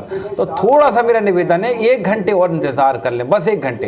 और बाकी जहां तक बात है, देखिए हम तो ये मानते हैं कि हमने चुनाव मुद्दों पर लड़ा, हमने चुनाव महंगाई, बेरोजगारी, महिला सुरक्षा पर लड़ा, हमने चुनाव जो लड़ा आदिवासियों की सुरक्षा पर लड़ा, हमने चुनाव जो लड़ा जो खासकर आप देखें जो मध्य प्रदेश में जो नियुक्तियां नहीं हो रही हैं, 2.5 लाख से ज़्यादा संविदा कर्मी मारे फिर रहे हैं और बेरोजगार जो हैं वो मारे फिर रहे हैं। आप देखें कई सारे जो टीटी क्वालिफाइड 2 लाख से ज़्यादा बच्चे मुद्दे तो आपने उठाए, लेकिन लगता है वो मुद्दे जनता तक ठीक से पहुंच नहीं पाए। और नवनीत जी भी यही कह रहे थे कि आखिरी के 10 दिनों में कांग्रेस में एक छिटकाव देखने को मिला और इससे जनता तक आपके मुद्दे नहीं पहुंच पाए। देखिए राजनीति, जी देखिए राजनीति ये कहती है कि आप मुद्दों की राजनीति करिए, ठीक है, और अगर आप ईमानदारी से काम करते हैं, ठीक है, मुद्दों की राजनीति करते हो। मैं अभी भी ये उम्मीद में हूं कि थोड़ा सा समय दीजिए, 1 घंटा 1.5 घंटा रुक जाइए, तस्वीर साफ हो जाएगी, छत्तीसगढ़ की भी साफ हो जाएगी, मध्य प्रदेश की भी साफ हो जाएगी। मैं मानता हूं कि हाँ, अंतर बहुत हो गया है, 60 मतलब 160 और 67 का अंतर काफी है जो आपके यहाँ देख पा रहा हूं मैं, लेकिन मैं फिर भी कहूंगा थोड़ा सा इंतजार कर लें। और देखिए हमने शुरुआत से कहा है एग्जिट पोल और एग्जिट रिजल्ट में काफी अंतर होता है। तो आप देखें, मैं तो कहता हूं यहां पोल भी धराशायी हो रहे हैं। अगर जो एग्जिट पोल आए थे उनके भी जो उन्होंने जो कहीं ना कहीं जो कहा था नतीजे दिए थे वो भी नहीं हो रहे हैं। बताता है कहीं ना कहीं सोचना पड़ेगा कि ऐसे देखिए बिल्कुल सही बात है, हमने कोई एग्जिट पोल किए नहीं थे, इसीलिए हम एग्जिट पोल पे ही जो विश्वास करते हैं वही आपको हम अभी दिखा रहे हैं, एग्जिट पोल दिखा रहे हैं। अभी हमारा जो अनुभव हमारा यहाँ कहता है कि नहीं, हमने पोल्स ऑफ पोल दिखाए थे, जो पूरी दुनिया दिखा रही थी वो हम दिखा रहे थे। हमने अपनी तरफ से कोई एग्जिट पोल नहीं कराया था, जो भी हमारे नाम से चल रहा है वो फेक है, अभी हमने कोई नहीं कराया था। लेकिन जो निर्णय जो इस समय रुझान में आ रहा है वो मध्य प्रदेश में लगभग वो इतना आगे निकल चुकी है। छत्तीसगढ़ में चूंकि हमारा ये मानना है, हमारे जो सोर्सेज हैं वो ये बता रहे हैं कि 15-20 सीटें अभी भी ऐसी हैं जहां पर काफी क्लोज कॉन्टेस्ट चल रहा है, जिसमें एक सीट पाटन की भी है। तो ये छत्तीसगढ़ में अभी हम लोग उस नहीं कह सकते कि आगे ही निकल गई है, हालांकि अभी यहाँ भी काफ़ी अंतर है। लेकिन मध्य प्रदेश में ये बात कही जा सकती है कि अब इससे ज़्यादा उलटफेर नहीं होगा। ज़्यादा से ज़्यादा अगर 20 सीटों का भी उलटफेर हो जाए तो भी उससे कुछ नहीं बदलने वाला, नतीजा यही रहने वाला है। तो गुलरेज जी हमारे साथ हैं। गुलरेज जी, क्या आपने अच्छा किया, मैंने 5 पॉइंट उनसे भी पूछे थे, आपसे भी पूछता हूं 5 पॉइंट में कि जो आप इतना भारी बहुमत से इसको लैंडस्लाइड कह सकते हैं, आप इस समय रुझानों में आगे चल रहे हैं।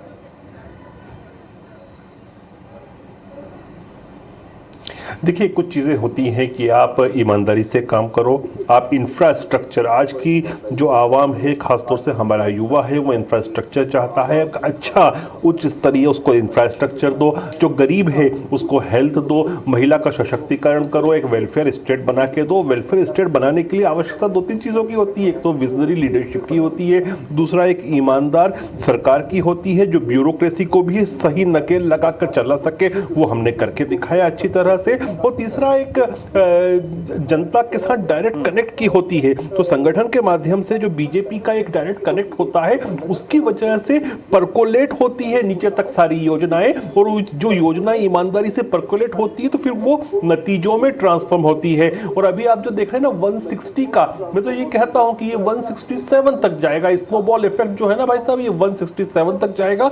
और आप देखिए कि पूरा उत्तर भारत अब जो है कांग्रेस मुक्त हो चुका है। देखिए, अब आप कह भी सकते हैं 7 जाए 7 पीछे जाए, उससे कोई फर्क होने वाला नहीं है। 7 आगे जाए 7 पीछे जाए, आप इतनी आगे वहां पर लीड ले चुके हैं। मैं पहले दर्शकों को एक इंफॉर्मेशन अच्छी देना चाहता हूं कि जो चुनाव से पहले जो टिकट बांटे थे बीजेपी ने, छत्तीसगढ़ में आपने 21 बांटे थे, उसमें से 10 पर बीजेपी के कैंडिडेट आगे हैं और 11 पर पीछे हैं। मतलब उसका मिक्स्ड रिजल्ट आपको निकला है। मध्य प्रदेश में इन्होंने करीब 39 टिकट पहले बांट दिए थे, जो कि बहुत पहले 2 महीने, उसमें 28 सीटों पर इनके उम्मीदवार आगे हैं, 11 पर पीछे हैं। नवनीत मेरे साथ बैठे हुए हैं, नवनीत जी इंदौर से। नवनीत जी, ये बताइए कि जो लाडली बहना जो योजना थी शिवराज की, क्या वही गेम चेंजर हुई वहां पर?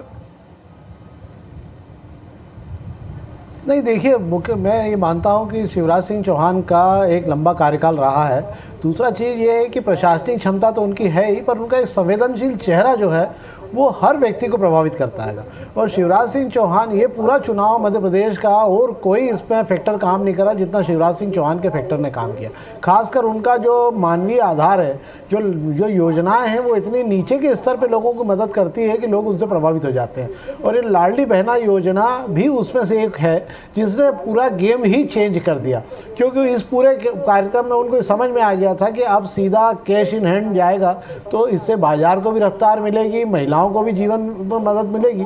और उन्होंने निश्चित रूप से एक अकेले व्यक्तित्व ने इसमें, आज भी मानता हूं कि पूरे 55 जिलों पर अगर कोई नेता है तो मध्य भाजपा में तो शिवराज सिंह चौहान ही है। और उन्हीं की रणनीति और लगातार उनकी मेहनत जो है, ये मध्य प्रदेश में सरकार लाने में सफल हो पाई है। जी, बिल्कुल सही बात है। मैं जब गया मध्य प्रदेश में, तो मैं जब इन महिलाओं से बात कर रहा था तो उनका ये कहना था कि देखिए, जो ये पैसा आया है उससे हमने सिलाई मशीन खरीद ली है, या हम टिफिन सर्विस हमने शुरू कर दी है। और जिस वर्ग की महिलाओं को ये पैसा मिल रहा था उनके लिए बहुत बड़ा था। क्या सुंदरानी जी, आपको छत्तीसगढ़ में महतारी वंदन योजना जो आपने लाई, एक आपने जो सिक्सर बीच में मारा या गुगली मारी, आपको लगता है वो फॉर्म भी भरवाया आपने, और आपने कहा लोगों के फोन आपने करवाए कि देखो आपका फॉर्म सिलेक्ट हो गया है, अब आपको अगले महीने से पैसे मिलने लगेंगे। ये सब ऐसा हुआ, इसी वजह से आप जीत रहे हैं? नहीं, निश्चित रूप से बहुत सारे मुद्दे जीत के होते हैं। उसमें एक लाडली ये महतारी योजना भी निश्चित रूप से उसका एक अंग रहा। 50 लाख फॉर्म हमने भरवाए थे।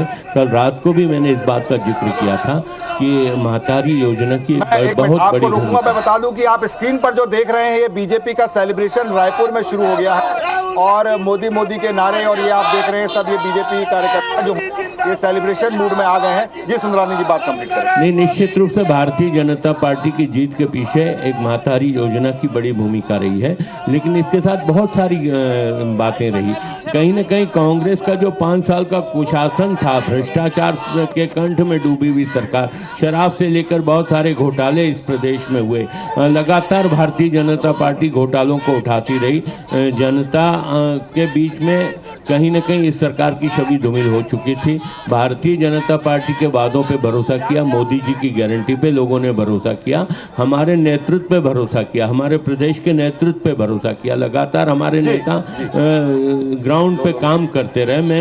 हम लोग सभी आत्मविश्वास से वोट प्रोत्साहित थे कि 52 से 55 सीटें हमारी निश्चित रूप से आएगी, और अंतिम परिणाम तक हो रही है। छत्तीसगढ़ विधानसभा चुनाव की अगर बात की जाए तो अब यहाँ पर 49-39 का हो गया है। और जो घोषणा पत्र आया बीजेपी का, केंद्रीय गृह मंत्री पहुंचे, महतारी वंदन योजना हो या फिर धान खरीदी को लेकर के लगातार यहाँ पर सियासत हो रही थी। फिर वो आते हैं और उन्होंने धान खरीदी का मास्टर स्ट्रोक चला, और उसके ठीक एक दिन बाद कांग्रेस का घोषणा पत्र आता है। तो ये जो घोषणा पत्र जारी किया गया बीजेपी का, ये लगता है आपको कि इतनी सफलता दिलाने में कामयाब रहा है? हालांकि रुझानों पर ये भी हम बात कर रहे हैं। भारतीय जनता पार्टी ने जो घोषणा पत्र दिया था उसी के काउंटर में 1-2 दिन के बाद में कांग्रेस का घोषणा पत्र आया, आपने भी देखा। इन्होंने कहा कि हम 3,100 रुपये प्रति क्विंटल देंगे, कांग्रेस ने कहा 3,200 रुपये देंगे। इन्होंने कहा कि हम कांग्रेस ने कहा था 20 क्विंटल, इन्होंने कहा 21 क्विंटल। तो काउंटर तो था वो, और दोनों एक दूसरे को लेके बिल्कुल सचेत थे कि घोषणा पत्र जो है चुनाव के पहले बहुत ज़्यादा मायने रखते हैं और रुझान को, मतदाताओं की सोच को प्रभावित करते हैं। इसमें कहीं कोई दो राय नहीं है। एक महत्वपूर्ण बात मैं यहाँ पे आपको बताना चाहता हूँ, जैसे कि अभी सुंदरानी जी ने कहा कि शराब घोटाला हुआ, ये हुआ, वो हुआ।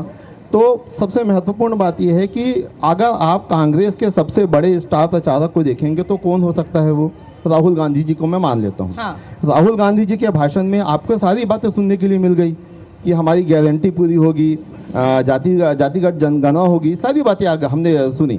क्या बोलते हैं, अडानी अंबानी वगैरह सब चीज़ आ गया उसमें। लेकिन जो महत्वपूर्ण चीज़ जो एक कांग्रेसी या एक मतदाता देखना चाहता था, सोचना चाहता था कि महादेव ऐप को लेके अगर सीएम पे कोई आरोप लग रहे हैं तो उस पर कांग्रेस का केंद्रीय नेतृत्व क्या कहना चाह रहा है, शराब घोटाले को लेके क्या कहना चाह रहा है। आप उनके भाषण में इन सारी चीज़ों को बिल्कुल अछूता पाएंगे। ये तस्वीर मध्य प्रदेश की हम तस्वीर की बात कर ले, सीएम शिवराज सिंह चौहान यहाँ पर मौजूद है, केंद्रीय मंत्री ज्योतिरादित्य सिंधिया यहाँ पर मौजूद है और पूरे यहाँ पर पल पल की नजर रखी जा रही है। जो भी आंकड़े हर पल बदल रहे हैं उसका पूरा अपडेट इस वक्त IBC 24 अपने दर्शकों तक पहुंचा रहा है। चंद्रशेखर जी, अभी जैसे कि मंत्रियों की बात की जाए, कई सीटों पर मंत्री अभी भी पीछे चल रहे हैं और 20 से ज्यादा विधायकों के टिकट आपने काटे थे, और अगर मंत्री जिनके ऊपर जिम्मेदारी है वो ही पीछे चल रहे हैं तो कहीं ना कहीं यानी कि काम से जनता संतुष्ट नहीं थी। नहीं आकांक्षा जी, मैंने कहा ना कि आप थोड़ा 2-3 और ध्यान दीजिए। देखिए, हार के जीतने वाले को बाजीगर कहते हैं और पिक्चर अभी बहुत बाकी है मेरे दोस्त। तो निश्चित तौर पर कांग्रेस की सरकार बनेगी। हाँ। और आप देखिएगा शाम के आप और हम मिलके पटाखे भी फोड़ेंगे और लड्डू भी मैं ही खिलाऊंगा। सर चंद्रशेखर जी 12 बजे तक का इंतजार करने को कह रहे थे, 12 बज चुका है। 4-5 राउंड से अपेक्षा थी। देखिए, निश्चित रूप से बड़े दिल से कांग्रेस को अपनी पराजय स्वीकार करनी चाहिए। बड़े दिल से आपको पराजय स्वीकार करनी चाहिए और निश्चित रूप से आप पराजित होने जा रहे हैं। आपको जनता ने नकार दिया, इसको बड़े दिल से स्वीकार करना चाहिए। आप इसको स्वीकार नहीं कर पा रहे हैं, ये बड़े दुर्भाग्य की बात है। आपको मध्य प्रदेश में अस्वीकार कर दिया, राजस्थान में अस्वीकार कर दिया। बताइए, अब से कुछ ही देर में स्पष्ट हो ही जाएगा, जैसे चंद्रशेखर जी मैंने कहा ना, पिक्चर अभी बहुत बाकी है। मात्र 37 सीटें। आप देखिए 2003 का परिणाम याद करिए, 2003 के परिणाम को स्पष्ट हो ही जाएगा। लेकिन अपडेट बता दें, 4000 वोट से इस वक्त सीतापुर से मंत्री अमरजीत भगत पीछे चल रहे हैं। यहाँ पर राम कुमार सिंह आगे चल रहे हैं। चौथे राउंड में सीएम भूपेश बघेल मात्र 164 वोट से आगे हुए हैं। पाटन की सीट के बारे में कहा जा रहा था कि बहुत सेफ है और उन्होंने कहा था कि आएगा तो काका ही, लेकिन सिर्फ 164 सीट सर चौथे राउंड पर। देखिए, मतलब 16 राउंड के होते होते आप देखिएगा 20-25 हजार का आंकड़ा पार कर लेंगे। देखिए आकांक्षा जी, बहुत जल्द कांग्रेस हार स्वीकार नहीं करती। हाँ। वास्तविकता यह है कि बड़े दिल से इनको हार स्वीकार कर लेनी चाहिए। मैंने कहा ना, आपको रुझान की बधाई, जीत की बधाई आप मुझे दीजिएगा। आप 2003 को याद करिए, आप 2013 को याद 2003 में, आप 2013 को याद कीजिए, कांग्रेस पार्टी 36 सीट पे रह गई थी और भारतीय जनता पार्टी 2003 की बात हो गई। 13 मत कीजिए, 23 में आप देखिए 8000 वोट। 13 मत कीजिए, 23 में देखिएगा हम जीतेंगे।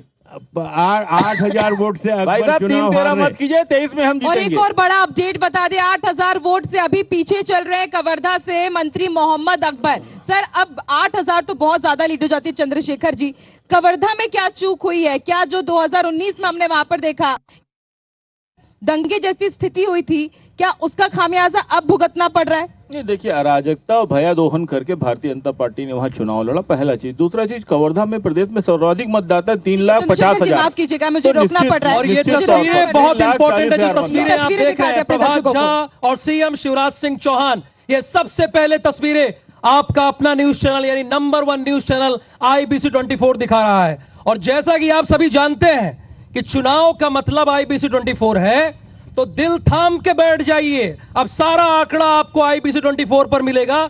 ये तस्वीरें बहुत इंपॉर्टेंट है। सीएम शिवराज सिंह चौहान है, ज्योतिरादित्य सिंधिया है और साथ ही साथ दिमनी से प्रत्याशी नरेंद्र सिंह तोमर है और प्रभात झा। ये इस वक्त की सबसे अहम तस्वीर है जो मध्य प्रदेश की राजनीति के लिए बेहद इंपॉर्टेंट है। राहुल जी, क्या समझा जाए, इनमें से कोई एक सीएम फेस ही होगा क्या? सीएम शिवराज सिंह इसमें चौहान भी कोई मौजूद दो है। राय नहीं है, इसमें कोई दो राय नहीं है। चूंकि लाडली लहर है मध्य प्रदेश में, जो आप साफ तौर पर देख सकते हैं, ये बहुत बड़ा आंकड़ा है। कांटे की टक्कर बताया जा रहा था, लेकिन जन कारवां का जो सर्वे आया, जो उसमें सबसे पहले ये आंकड़ा बता दिया गया था जो स्क्रीन पर आप देख रहे हैं, 167 का आंकड़ा, यानी कांग्रेस बहुत पीछे है। जनता की लाडली बन गई शिवराज सरकार एक बार फिर। राहुल जी, आंकड़े ये लगाए जा रहे थे, ये कहा ये जा रहा था कि भाई कांटे की टक्कर है, कांटे की टक्कर है, लेकिन यहीं पर पत्रकार ने साफ तौर पर कहा कि भाई देखिए, शुरुआत अच्छी अगर आपने किया है, जैसे कि IBC 24 शुरुआत अच्छी किया है, तो खत्म भी अच्छे तरीके से करेगा। तो यहां पर देखिए, शुरुआत इन्होंने अच्छे से किया। लास्ट सभा थी, मैं बुधनी भी गया था, वहां पर अंतिम सभा में शिवराज सिंह चौहान अंतिम दिन 6 सभाएं की हैं, 6 सभाएं। और देखिए ये प्रभात झा, ये आपको पता है एक बार हरदा में क्या हुआ? हरदा में हिमंता बिश्वा शर्मा आए, उसके बाद वो चले गए और शिवराज सिंह चौहान भी थे, लेकिन प्रभात झा डटे रहे, यात्रा निकाल रहे थे। तो क्या यही जो बीजेपी के बारे में कहा जाता है कि वो हमेशा इलेक्शन मोड पर रहती है और इलेक्शन लड़ना आता है, और इंदौर की सभी 9 सीटों है। पर देखिए, मालवा निमाड़ की भी तस्वीर अब काफी हद तक साफ हो रही है। इंदौर की 9 सीटों पर इस बार आगे चल रही है बीजेपी। पिछले बार मालवा निमाड़ में हमने कांटे की टक्कर देखी थी, लेकिन राव और इंदौर एक, दोनों में ही यहाँ पर बीजेपी आगे है। इंदौर एक, कैलाश विजयवर्गीय यहाँ पर आगे हो गए, संजय शुक्ला को उन्होंने यहाँ पर पीछे कर दिया है। और राव की अगर बात की जाए तो जीतू पटवारी लगातार यहाँ से जीतते आए, लेकिन मधु वर्मा ने यहाँ से इस बार पछाड़ दिया है सबको।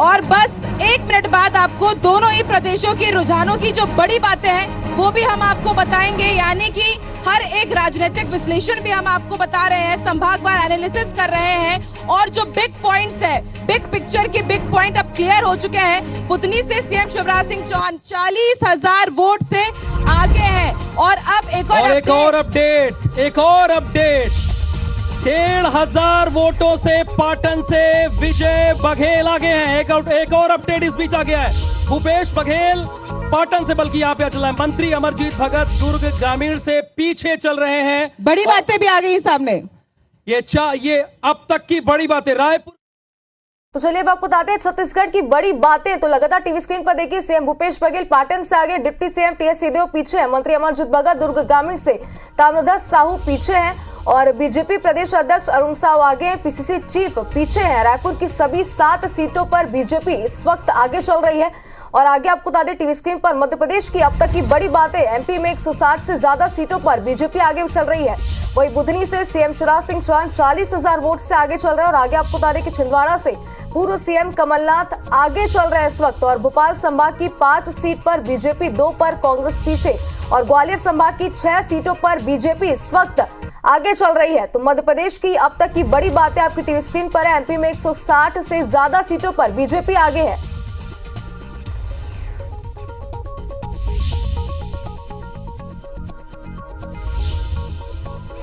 खड़ा रहेगा, कौन खड़ा रहेगा बताइए आप लोग? IBC 24, इसलिए कहीं मत जाइए इधर उधर। और 160 सीटों पर मध्य प्रदेश में अभी 160 सीटों पर बीजेपी आगे चल रही है। एक तरफ मध्य प्रदेश के सीएम शिवराज सिंह चौहान 40,000 वोटों से आगे चल रहे हैं, तो दूसरी तरफ अगर बात की जाए छत्तीसगढ़ की, बड़ा अपडेट, कवर्धा से पिछली बार 60,000 वोटों से जीते थे सबसे बड़ी मोहम्मद अकबर, वो पीछे हैं, सबसे बड़ी लीड ली थी जिन्होंने। और कोंटा से CPI के मनीष कुंजाम 1600 वोटों से आगे। देखिए कवासी लखमा, बड़ा अपडेट, आबकारी मंत्री यहाँ से बहुत पीछे चल रहे हैं। CPI के जो मनीष कुंजाम है 1600 वोट से आगे चल रहे हैं। और बस्तर जहाँ पर सुपड़ा साफ था बीजेपी का, 12 में से 8 पर बीजेपी, 3 पर कांग्रेस, 1 पर CPI। उठना पड़ेगा ये 12 बज चुके हैं, उठना पड़ेगा, बैठ के काम नहीं होगा, उठना पड़ेगा। बता रहे हैं कवर्धा से बीजेपी के विजय शर्मा 8000 वोट से आगे चल रहे हैं। लगातार हमने यहाँ पर नजर बना के रखी, लग रहा था कि शायद दोपहर 12 बजे, क्योंकि चंद्रशेखर जी कह रहे थे 12 बजे के बाद तस्वीर साफ हो जाएगी। जवाब चंद्रशेखर जी से भी लेंगे। प्रमोद दुबे भी हमारे साथ अब से थोड़ी देर में रुकने वाले हैं। और पंडरिया से बीजेपी की भावना वोरा 638 वोट से आगे हो गई। राहुल जी, आपने पंडरिया का लाइव कवरेज किया था। हालांकि उनका मार्जिन बहुत कम है, 638 वोट से आगे हैं, 638 वोटों से आगे चल रही हैं। और सरगुजा संभाग 14 में से 14, जहां पर कांग्रेस ने सुपड़ा साफ किया था, क्लीन स्वीप किया था, इस बार वहां पर 14 में से खिलने वाला है। छत्तीसगढ़ की जनता दशहरा और दीपावली आज दोनों मनाने वाली है, क्योंकि इधर दिखाओ ना यार, इधर दिखाओ मेरे से। जीत होने वाली है। छत्तीसगढ़ में कमल खिलने वाला है। छत्तीसगढ़ खुशहाली और तरक्की की ओर जाने वाली है। चलिए सौरभ से अपडेट लेंगे। सौरभ वहां पर लगातार हमारे साथ जुड़े हुए हैं, वो बात करने की कोशिश कर रहे हैं। और सीतापुर से मंत्री अमरजीत भगत 6000 वोट से पीछे हैं, ये असल में हकीकत है। चलिए ये थोड़ी देर में हम चलेंगे सौरभ के पास, चूंकि अरुण साव के पास वो है। सीतापुर से मंत्री अमरजीत भगत। बड़ी बात यह है राहुल जी कि छत्तीसगढ़ के 9 मंत्री अभी पीछे चल रहे हैं। मुख्यमंत्री भूपेश बघेल भी अब से थोड़ी देर पहले पीछे चल रहे थे, लेकिन करीब 1500 वोट से अब वो आगे हो गए। साफ तौर पर कहना है कि बहुत पहले हम लोगों ने जो है ये मान लिया था कि यहाँ पर कांग्रेस की हार होने वाली है। और अभी हमारे साथ जो है आप सीधे सुन सकते हैं प्रदेश अध्यक्ष जो अरुण साव जी को। अरुण साव जी, पहला रिएक्शन क्या है? अभी आप लोग आगे हैं बहुमत में। निश्चित रूप से कांग्रेस के कुशासन का अंत होने वाला है। छत्तीसगढ़ में कमल खिलने वाला है। छत्तीसगढ़ खुशहाली और तरक्की की ओर आगे बढ़ने वाला है। सर, सबसे बड़ी जो जीत की वजह अगर आप मानते हैं, हालांकि अभी आंकड़ा पूरी तरीके से नहीं आया, लेकिन अगर आप आगे हो रहे हैं तो इसके पीछे रीजन क्या है? कांग्रेस का कुशासन और मोदी की गारंटी ये बड़ा कारण है। 5 साल में कांग्रेस की सरकार ने जिस प्रकार से छत्तीसगढ़ की जनता को दोनों हाथों से लूटा, अपना खजाना भरा, कांग्रेस का खजाना भरा, छत्तीसगढ़ के विकास को अवरुद्ध किया। इसके कारण ठीक है। और अब रुक कर लेते हैं पाटन का। विजय बघेल के साथ हमारे संवाददाता राजेश मिश्रा इस वक्त एक्सक्लूसिवली जुड़े हुए हैं। सीधे लिए चलते हैं पाटन।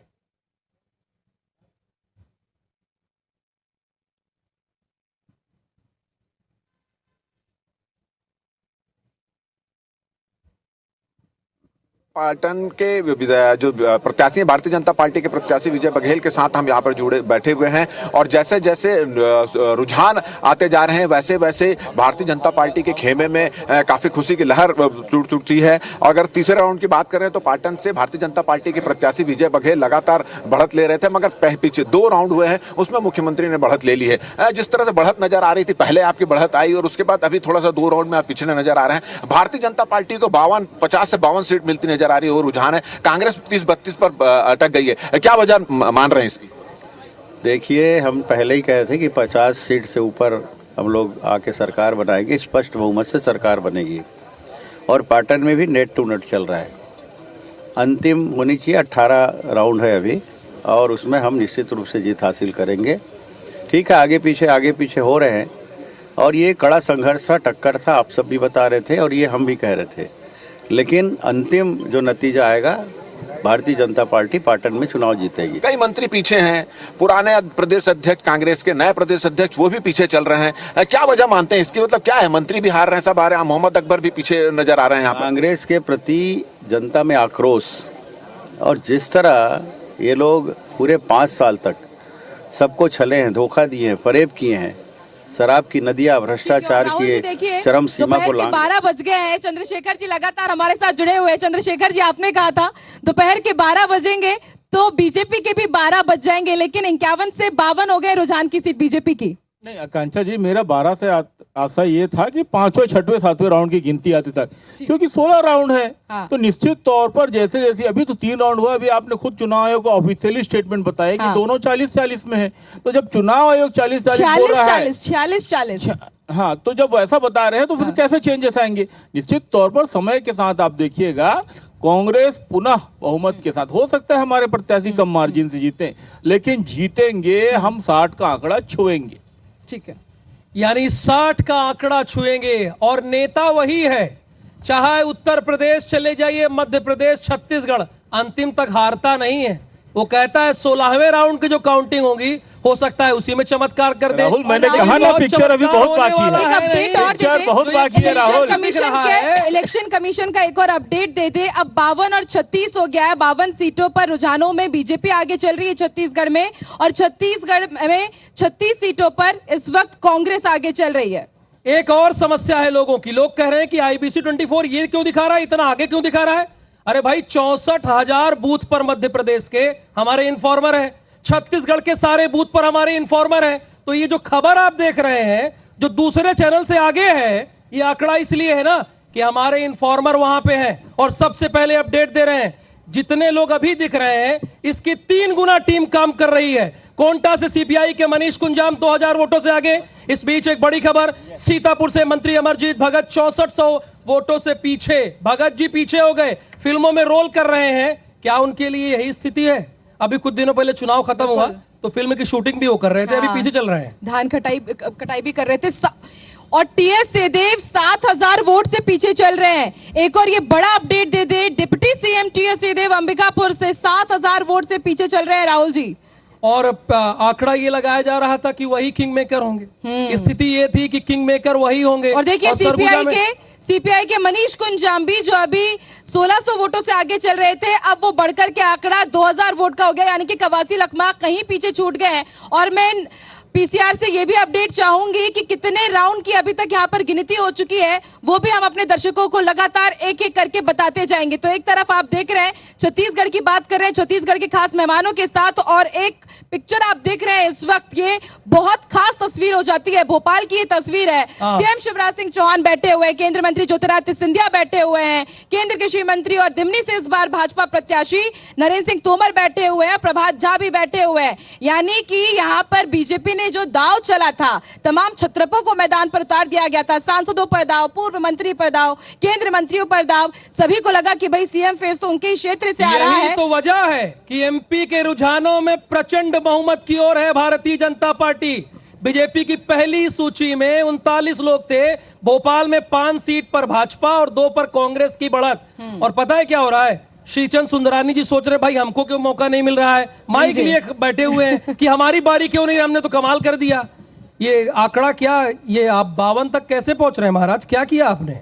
राहुल जी, भूपेश बघेल जी ने तो धरातल पे बड़ा काम किया था। नहीं राहुल जी, धरातल पे भूपेश बघेल ने सिर्फ भ्रष्टाचार को बढ़ावा दिया था, चाहे वो रेत घोटाला हो, कोयला घोटाला हो, चाहे गौठान का घोटाला हो, शराब का घोटाला हो, या महादेव ऐप के माध्यम से पूरे प्रदेश में जनता ने भ्रष्टाचार को नकारा है, भ्रष्टाचार से मुक्ति पाने का प्रयास किया है। मैंने रात को ही, राहुल जी आप भी बैठे थे, आकांक्षा जी भी बैठी थी, और आदरणीय प्रमोद दुबे जी यहाँ बैठे हैं, जब हम आप साथ में बैठे थे मैंने कहा था 52 से 55 सीटें बुलाते हैं ना प्रमोद दुबे जी, 52 से 55 सीटें भारतीय जनता पार्टी जीतेगी। उन्होंने कहा था हम मुंगेरी लाल के सपने देख रहे हैं, वास्तविक में सपने प्रमोद दुबे जी आंकड़े आपके फेवर में है तो बोल बहुत रहे हैं महाराज। नहीं, हम तीनों राज्यों में, मध्य प्रदेश, राजस्थान और छत्तीसगढ़, तीनों हिंदी भाषी प्रांतों में आ रहे हैं प्रमोद दुबे जी। और राहुल जी आपको याद होगा साथ ही रात को मैं था 2 घंटे की पहले चरण का जब मतदान हो रहा था तो प्रमोद दुबे जी हमारे साथ बैठे हुए थे और श्रीचंद सुंदरानी जी बैठे हुए थे। और मैं अपनी टीम से कहूंगी कि जरा जो पहले चरण के मतदान हुए थे 20 सीटों में, उसमें क्या तस्वीर क्लियर हुई है, क्योंकि आंकड़े उस दिन श्रीचंद सुंदरानी जी ने बताया था कि 20 में से 15 सीट हमें मिल रही है। तो जरा देखा जाए 15 में से इस बार बीजेपी को कितनी सीट मिली है, उस पर भी उनसे जवाब लेंगे। और देखिए हर एक अपडेट पल पल की तस्वीर बदलती जा रही है। बीजेपी 52 सीटों पर इस वक्त आगे, छत्तीसगढ़ में 36 सीटों पर कांग्रेस आगे और अन्य के पास 2 सीट है। 230 सीटों पर यहां पर आप देखिए पिक्चर क्लियर होती हुई नजर आ रही है। भाजपा की अगर बात की जाए तो 160 सीटों पर इस वक्त बीजेपी आगे, 68 पर कांग्रेस और अन्य पर 2। और आजू बाजू जो आप 2 टैली देख रहे हैं, इसमें हम आपको हर एक बूथ से, हर एक सीट से जो भी प्रत्याशी आगे चल रहा है उसकी तस्वीर क्लियर करते जा रहे हैं। और देखिए अंबिकापुर से TS Singhdeo deputy CM 7000 vote से पीछे चल रहे हैं। कवर्धा से बीजेपी के विजय शर्मा 8000 वोट से आगे चल रहे हैं, यानी कि मोहम्मद अकबर यहां पर पीछे चल रहे हैं। पंडरिया से नीलकंठ चंद्रवंशी को पीछे करते हुए 638 वोट से आगे चल रही है भावना वोरा, यानी कि एक एक अपडेट लगातार। और एक और आंकड़ा आप देख लीजिए, पाटन सीट से CM भूपेश बघेल 1452 वोट से आगे चल रहे हैं और अंबिकापुर से TS सिंहदेव 7000 वोट से पीछे चल रहे हैं। प्रमोद दुबे जी, कहां पर चूक रह गई? नहीं, अभी तो आपके अनुसार ही 7-8 राउंड हुए, टोटल 16-18 राउंड की गिनती होती है। और अगर पिछला परिदृश्य अगर हम लोग देखें 2018 की, तो कमोबेश बीजेपी को भी ये उम्मीद नहीं रही होगी कि वो 14-15 पर रुक जाएगी। कोई आंकड़े ऐसे नहीं थे जिसमें ऐसा प्रतीत होता था। तो अभी दर बदर सर पटकने से भला क्या होगा, वही होगा जो मंजूर खुदा होगा। थोड़ा आप वेट कर लीजिए, समय आएगा, वक्त का इंतजार कीजिए। ये रवि भोई जी से समझ लेते हैं। रवि भोई जी, वाकई पिक्चर बदलती हुई नजर आएगी या फिर जो 53 में अभी बीजेपी आगे चल रही है और 30 के आसपास कांग्रेस है, क्या लग रहा है आपको? देखिए, जो सुबह से रुझान आ रहा है उसमें माइक थोड़ा पास में कर लीजिएगा। सुबह से जो आंकड़े रुझान आ रहा है उसमें कहीं ना कहीं बीजेपी लगातार आगे है। ठीक है, अभी कई राउंड बाकी हैं और नेक टू नेक फाइट चल रहा है आगे पीछे, लेकिन 10 सीटों का अंतर है। तो इससे लग रहा है बीजेपी की कहीं ना कहीं रुझान में अभी लगातार आगे चल रही है। ठीक है, सीटों में, लेकिन हार जीत का अंतर काफ़ी कम रहेगा, ये तो संभावना दिख रही है। बीजेपी को अभी रुझान में बढ़त दिखाई दे रही है। तो फिलहाल बीजेपी को बढ़त तो दिखाई दे रही है। आंकड़े तो यही कह रहे हैं, 160, 68 और 2। और नीचे का आंकड़ा देखिए, छत्तीसगढ़ में कांग्रेस की सरकार थी प्रचंड बहुमत के साथ। अगर अभी का आंकड़ा देख लेंगे तो उनके पास विधायक कितने थे, आप लोग बताइए, जितने लोग स्क्रीन पर देख रहे हैं, 71 यानी 71। 68 से 3 उपचुनाव में जीत लिए तो ये आंकड़ा पहुंच गया 71। लेकिन अभी का जो आंकड़ा है, ठीक है, आप कह सकते हैं कि 5 राउंड, लेकिन 5 राउंड भी तो राउंड होते हैं ना भाई। जनता ने 5 राउंड में वोट तो दिए, तो उसमें 53 बीजेपी और इसके साथ कांग्रेस 35 पर आ गई है। यानी 35 का दुगुना करिएगा तो कितना होता है? 70 यानी आधे पर आ गई है। आधे पर आ गई है। ये स्थिति रवि भोई जी क्यों बनी छत्तीसगढ़ में? इसके आप ठीक है 5वें, लेकिन 5 तक भी काउंटिंग तो होती है ना। निश्चित तौर से 5 तो राउंड है और राउंड होगा।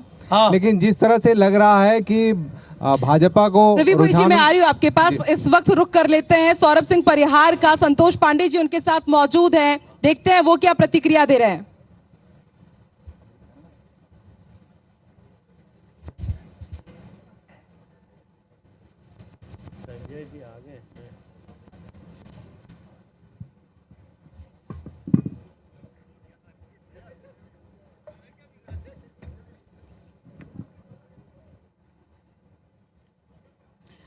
सौरभ, मेरी आवाज अगर आप तक पहुंच रही है तो बताइए क्या प्रतिक्रिया है, बात कर सकते हैं आप? हम सुन पा रहे हैं, देख पा रहे हैं आपको। हाँ चलिए, एक बार फिर से बोलिए, नहीं सुन पाया था। चलिए, क्योंकि आपके साथ जो खास मेहमान मौजूद है संतोष पांडे जी, लीजिए जरा उनसे प्रतिक्रिया। 53 और 32 का आंकड़ा हो गया है अब छत्तीसगढ़ में। जी हाँ, बिल्कुल आपने ठीक कहा। और इस वक्त मेरे साथ जो है आप देखिए कि राजनांदगांव कवर्धा के सांसद संतोष पांडे जी हैं। संतोष पांडे जी, सबसे पहले तो यही है कि आपके शहर में कवर्धा में बीजेपी जीत रही है। कवर्धा जिले के अंतर्गत पंडरिया विधानसभा में बीजेपी जीत रही है। और सबसे बड़ा चीज कहा जा रहा था कि मोहम्मद अकबर जो है जीतेंगे ही। क्यों इस बार जीत हो गई उनकी? कवर्धा की जीत जो है वो जनता की जीत है। और कवर्धा में कोई एजेंडा नहीं, कोई मैनिफेस्टो नहीं, कोई घोषणा पत्र नहीं। केवल आम जनता ये चाहती थी कि वहाँ विधायक को हटाना, विधायक को भगाना। और भगवा ध्वज वाला विवाद जो है वो इसलिए आप लोग जीत हुए। बराबर, ये जो भगवा ध्वज वाला जो विवाद है उसमें मैं स्वयं, मेरे ऊपर धारा लगी है। हमारा जो कैंडिडेट है विजय शर्मा, हमारे जिला के अध्यक्ष, हमारे पूर्व विधायक, ऐसे सब के ऊपर धाराएं लगी है। और इतनी लाठियां बरसाई गई, इतना आतंक पैदा किया, इतना खौफ पैदा किया गया। ठीक है, ये तो कवर्धा के बारे में बात हो गई। पंडरिया के बारे में ओवरऑल जो है बीजेपी की इतनी लीड होने की क्या वजह है? 53 सीटों पर पहुंच गए हैं अभी आप। बराबर, इसमें पहली तो सरकार की विफलता और दूसरा भारतीय जनता पार्टी का घोषणा पत्र, और ये सबसे ऊपर माननीय प्रधानमंत्री नरेंद्र मोदी जी के ऊपर विश्वास। हमारे माननीय अमित शाह जी और सबने जो कैंपेनिंग किया, आम जनता को ये विश्वास हो गया कि डबल इंजन की जब सरकार बनेगी। आपने कहा कि डबल इंजन, लेकिन मुझे आप ये बताइए कि 2018 में भी 2 साल का बोनस दे दिए रहे क्रेज ले रहे हैं, लेकिन सरगुजा के जो प्रभारी रहे हैं वो भी हमारे साथ है। माइक उठा लीजिए आप संजय जी। ये सरगुजा में एक तरफा बीजेपी आगे जा रही, इसके पीछे संक्षेप में कमेंट। ठीक है, एक अपडेट और दे दे, एक और अपडेट दे दे। कोरबा से लखनलाल देवांगन लगभग निर्णायक जीत की तरफ आगे बढ़ते हुए और जयसिंह अग्रवाल कद्दावर नेता रहे और देखिए पिछड़ते हुए भारी मतों से नजर आ रहे हैं। तो अंबिकापुर से टीएस सिंहदेव 7000 वोट से पीछे। हर एक अपडेट लगातार आईबीसी 24 आप तक पहुंचा रहा है। 8000 मतों से लगातार पीछे ही चल रहे हैं और रायपुर शहर की सभी 4 सीटों पर बीजेपी इस वक्त आगे चल रही है और देखिए लगभग 12:15 बज चुके हैं। मंत्री शिव डहरिया 1200 वोट से पीछे, 1200 वोटों से पीछे। धरसीवा से बीजेपी के अनुज शर्मा जो कि बॉलीवुड के एक्टर हैं 14,000 वोट से आगे। 14,000 चित्रकूट से पीसीसी के चीफ पीसीसी चीफ 5,000 वोट से पीछे। पीसीसी के चीफ है जिनके ऊपर पूरी जिम्मेदारी है कि प्रमोद दुबे जी की कांग्रेस को लीड करे छत्तीसगढ़ में, वो पीछे चल रहे हैं।